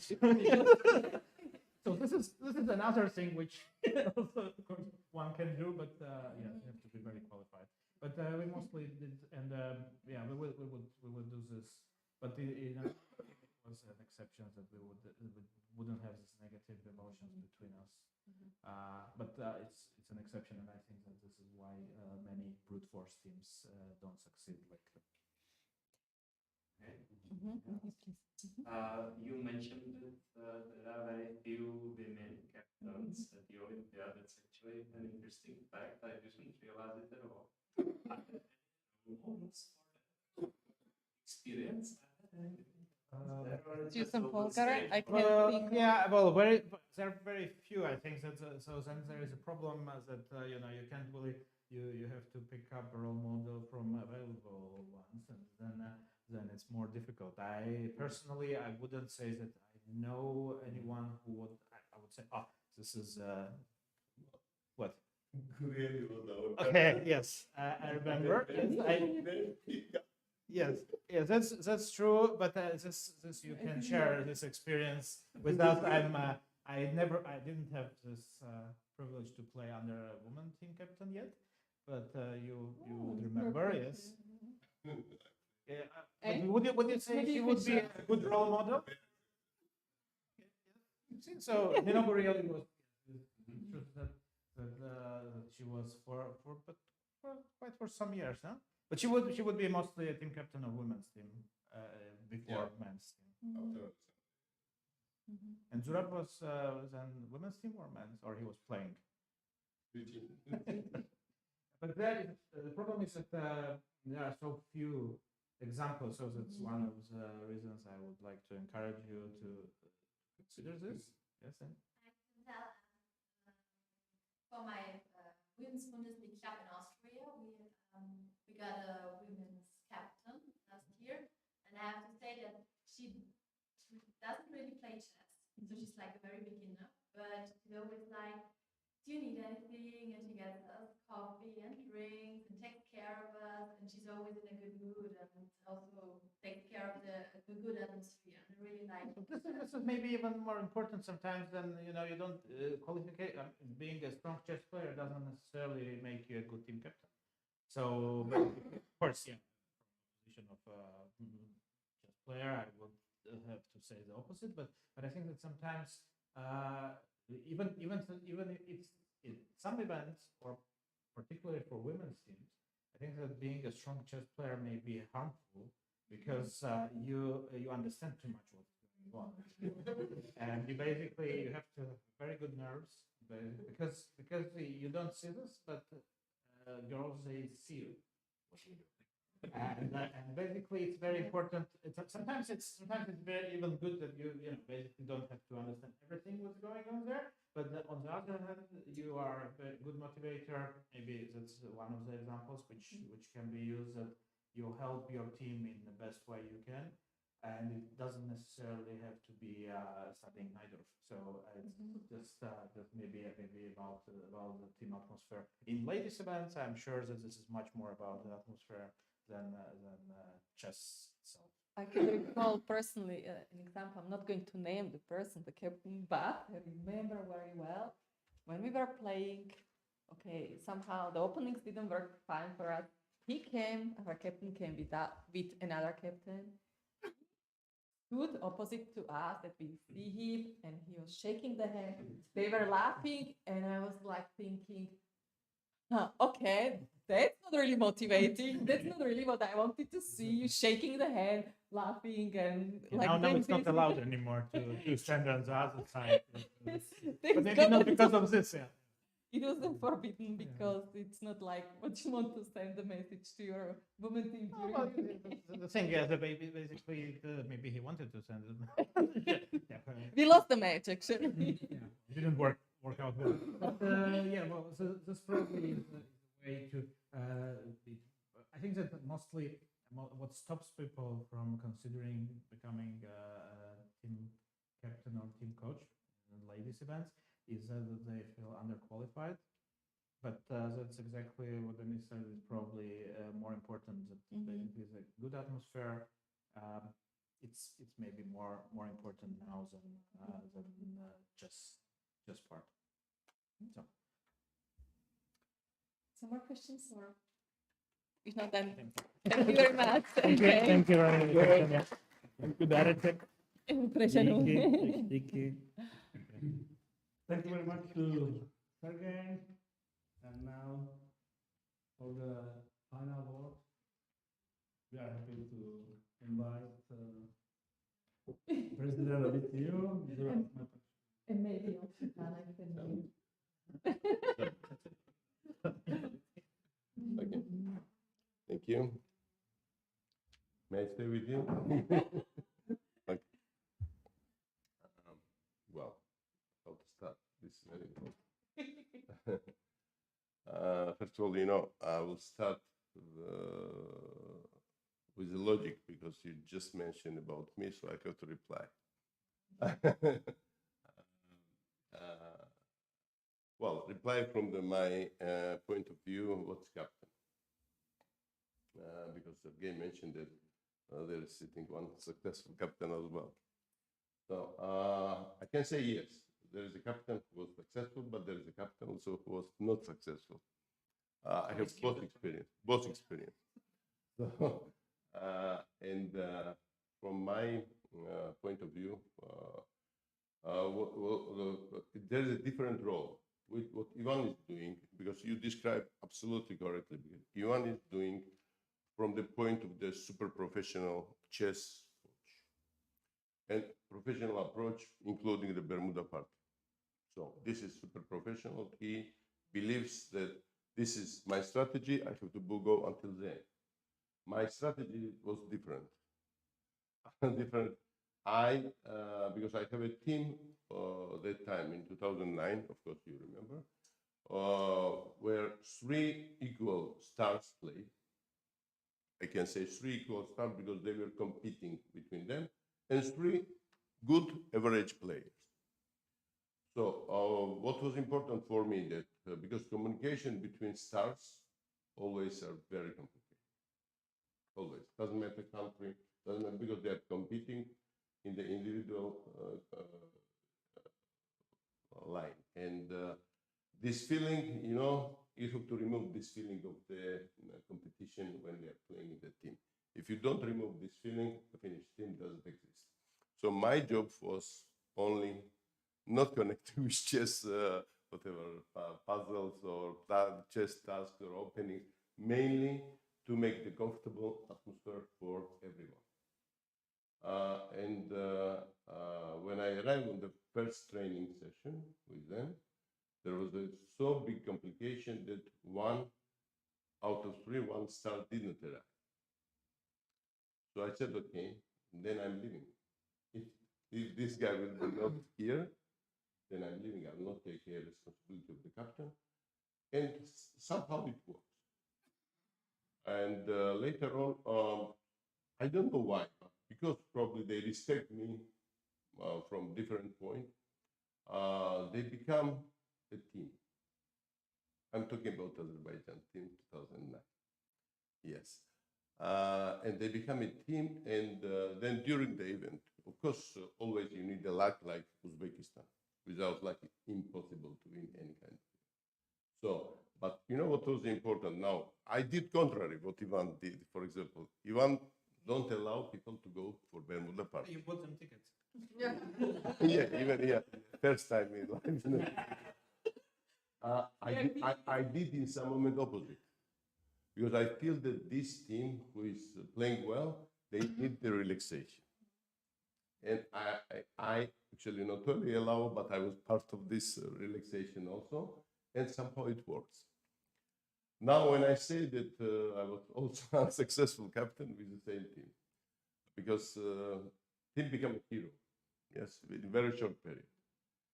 And then this glory is, you know, bringing them in a different stage, different level. So, this competition between them, of course, continued. But they were not listening anymore, and not only this. In the first term, I have a full right as captain for all decisions. As well, normally I should have the full right for the second decision, but then when they start white and black color complication, exactly, it was a white and black color. So why you are putting me in black color? And what you are supporting this guy? It was like discussion like this, that you are supporting, you love him more, and that's it. I cannot, you know, really fight with this. It was very difficult for me. And in one moment, really, I decided that, okay, now it's before it was the last round, by the way. I said, okay, I will resign. Just resign as captain.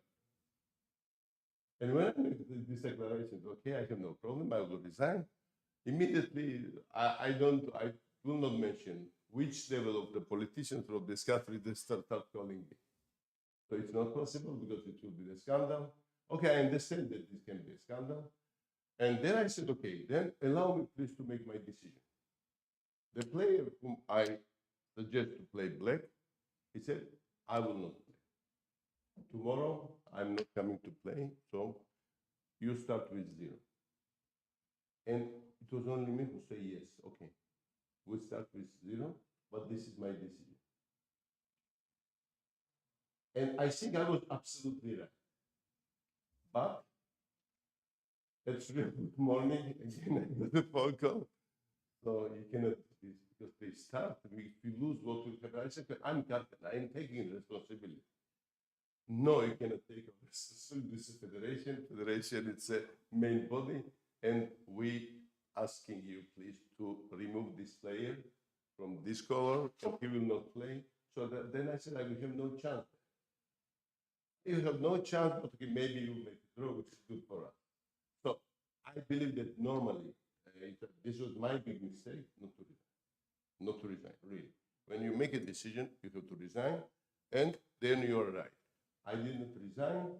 They make a draw. They were very successful, become fourth in the event above Armenia. It was a main, most important task. Later on, they become different.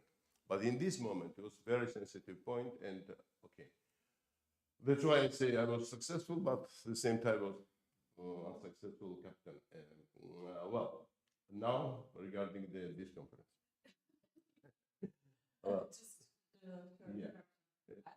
We've been really emotional, but I can see it can go really badly, really wrong also in the men team. I really don't know. I never was captain of the female team, and maybe there is a future. So, but we had a really opposite, and when I laughed a little bit about Nino Gurel because she's friend of our friend, and she was saying always like this, that you know that I'm bringing luck, nothing more, and she was bringing luck. This is true also. I mean, I don't say that she was something special, but she said, I'm bringing luck. You see, I'm such a person. Yes, she knows. Maybe she was communicating with God. I don't know. Anyway, I would like to first of all thank the organizer of this conference. I was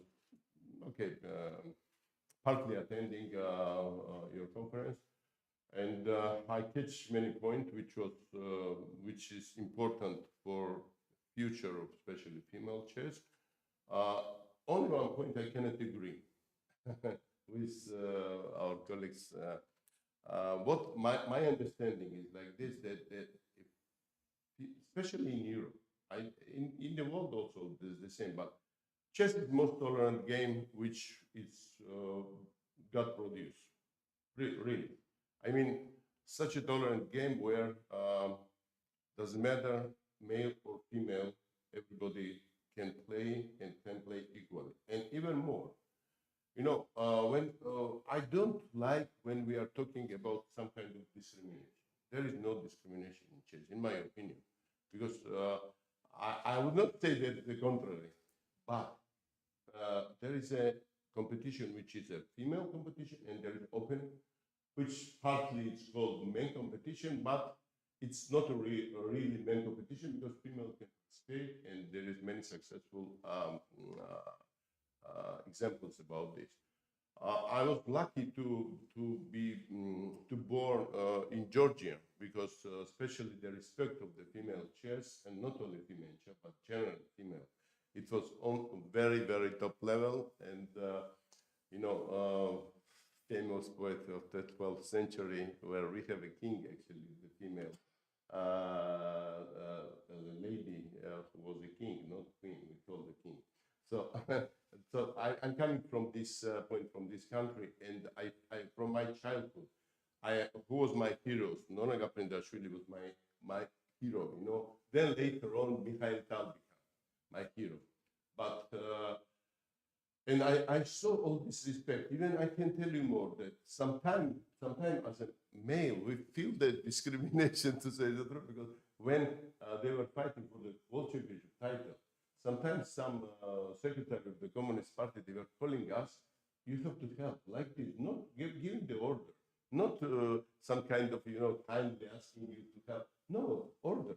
You have to help because this is most important. What are you doing? You play chess also? Okay, come on. Which chess? This is a champion. Who are you? Like this, we help. This is also some kind of really what I remember. But then our females actually make everything that we build a big friendship, and all teams were, especially when Georgia became independent. You know, we are helping each other very much. Females actually, they succeed that Georgia participated in 92 as an independent state. It was starting from Georgia, then many countries joined this. But our females, they make this success, especially Nana Alexander at the time. So, you know, I really don't feel any discrimination. So you mentioned, Mariana mentioned yesterday, the word discrimination, you felt maybe somewhere, but I don't see that generally in Europe is any discrimination of female chess. And contrary, you know, we are trying to do our best, and we have a great example, Jean-Michel, for example, who is sitting here. He just simply discussed with me yesterday. He said, come on, in Monaco, I have 20 boys and 20 girls. let's say like play chess, it's 50-50 percentage. But if somewhere it's a 90 to 10, this is a fault of the federation. Why? Why it's 90 to 10? Okay, but encourage more. Of course, there is a plenty of opportunity to encourage that more female will play chess. Even in Europe, you know, what Dana yesterday actually mentioned about them self-confidence, yes? In Europe, when we open Call of the Interest, who wants to become a part of the ECU board, we got only one application from female from Eva, and thanks that she ran. I expect that will be more. And why not? You know, sometimes it's coming to me that maybe this is a closing speech, which is I'm mixing a little bit, but coming to me like this, that in the age 8 and 10, clearly, there is, in my opinion, female have girls have advantage, and they are playing better. In my opinion, 8 and 10, we can move in the direction, in the national level at least, national level, to have a same competition, not to divide the competition. One, open tournament, everybody participate, so the kids will learn that there is a competition between the both sex, let's say like this, and will win. Later, I understand all problem of physiology and etc. Later, of course, I don't say that age 12, 14, etc. have to be divided and go open section and female section. I was also lucky in my life that having being a trainer or consultant of the Polgar family. And I can tell you that the approach, if such an approach would be around the world, I will be not surprised to face one day United World Champion female, really. Because if one family can succeed so much, can you imagine what will be if it's comparison, for example, with China. When China started playing chess, okay, they were on the poor level, but after 10, 15 years, they become champions and nobody can even compete with them. So it's like this. If will be more and more, I believe that final competition will be female-male, like in the movie. Yes, like in the movie, and finally female will win. It's okay. What to say more about? You know, I a little bit confused my speech now. Yeah. So, yeah, what I want to say. Okay, there is a good news also that I want to share. I want to share. Yesterday, anonymously was accepted my proposal to appoint chairperson for the Women Commission. Our actually host, Regina Pokorna, and I'm very happy.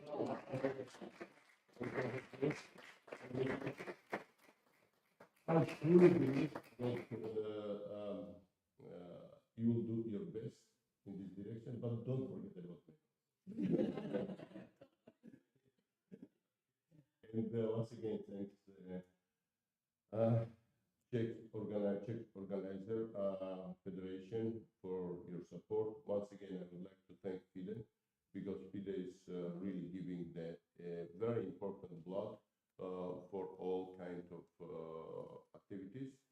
And I know that when you have the right people on the right places and right time, you'll be successful. And I wish you really good luck in the future.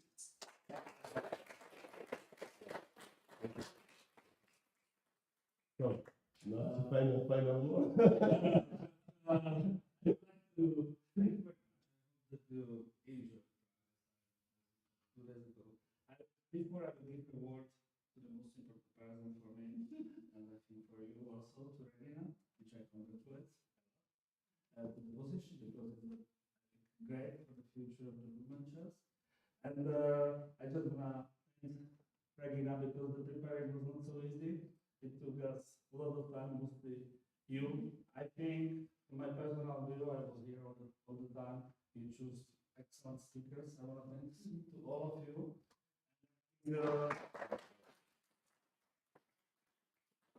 I feel that the human chess has a huge future.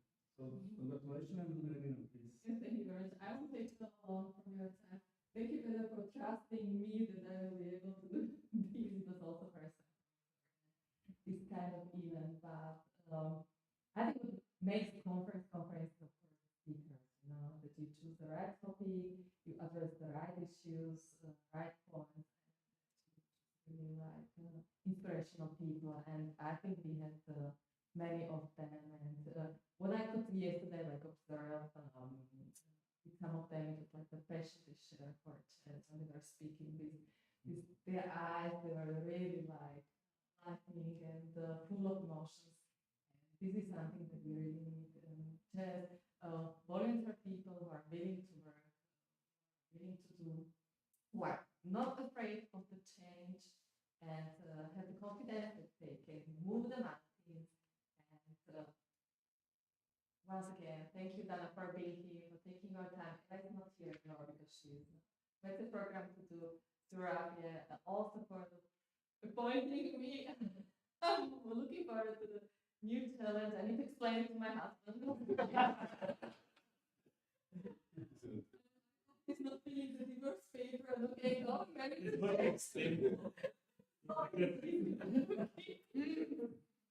And thank you very much for coming here. And I will share the link with you where you can download all the files of presentations. And the most important, I hope you take something from this 1.5 day. Maybe if you have any questions, you can always drop the email. I will be very happy to share with you what I can share with you. And we would also appreciate the feedback.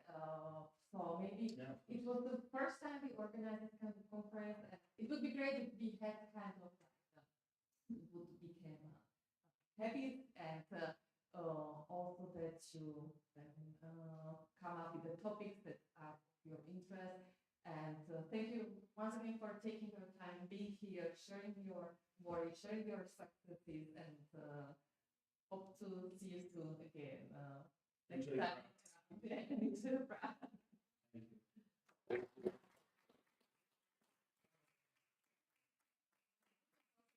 Men who are not just, beeping through the hole of the key, just to, satisfy your curiosity, but really spend the whole time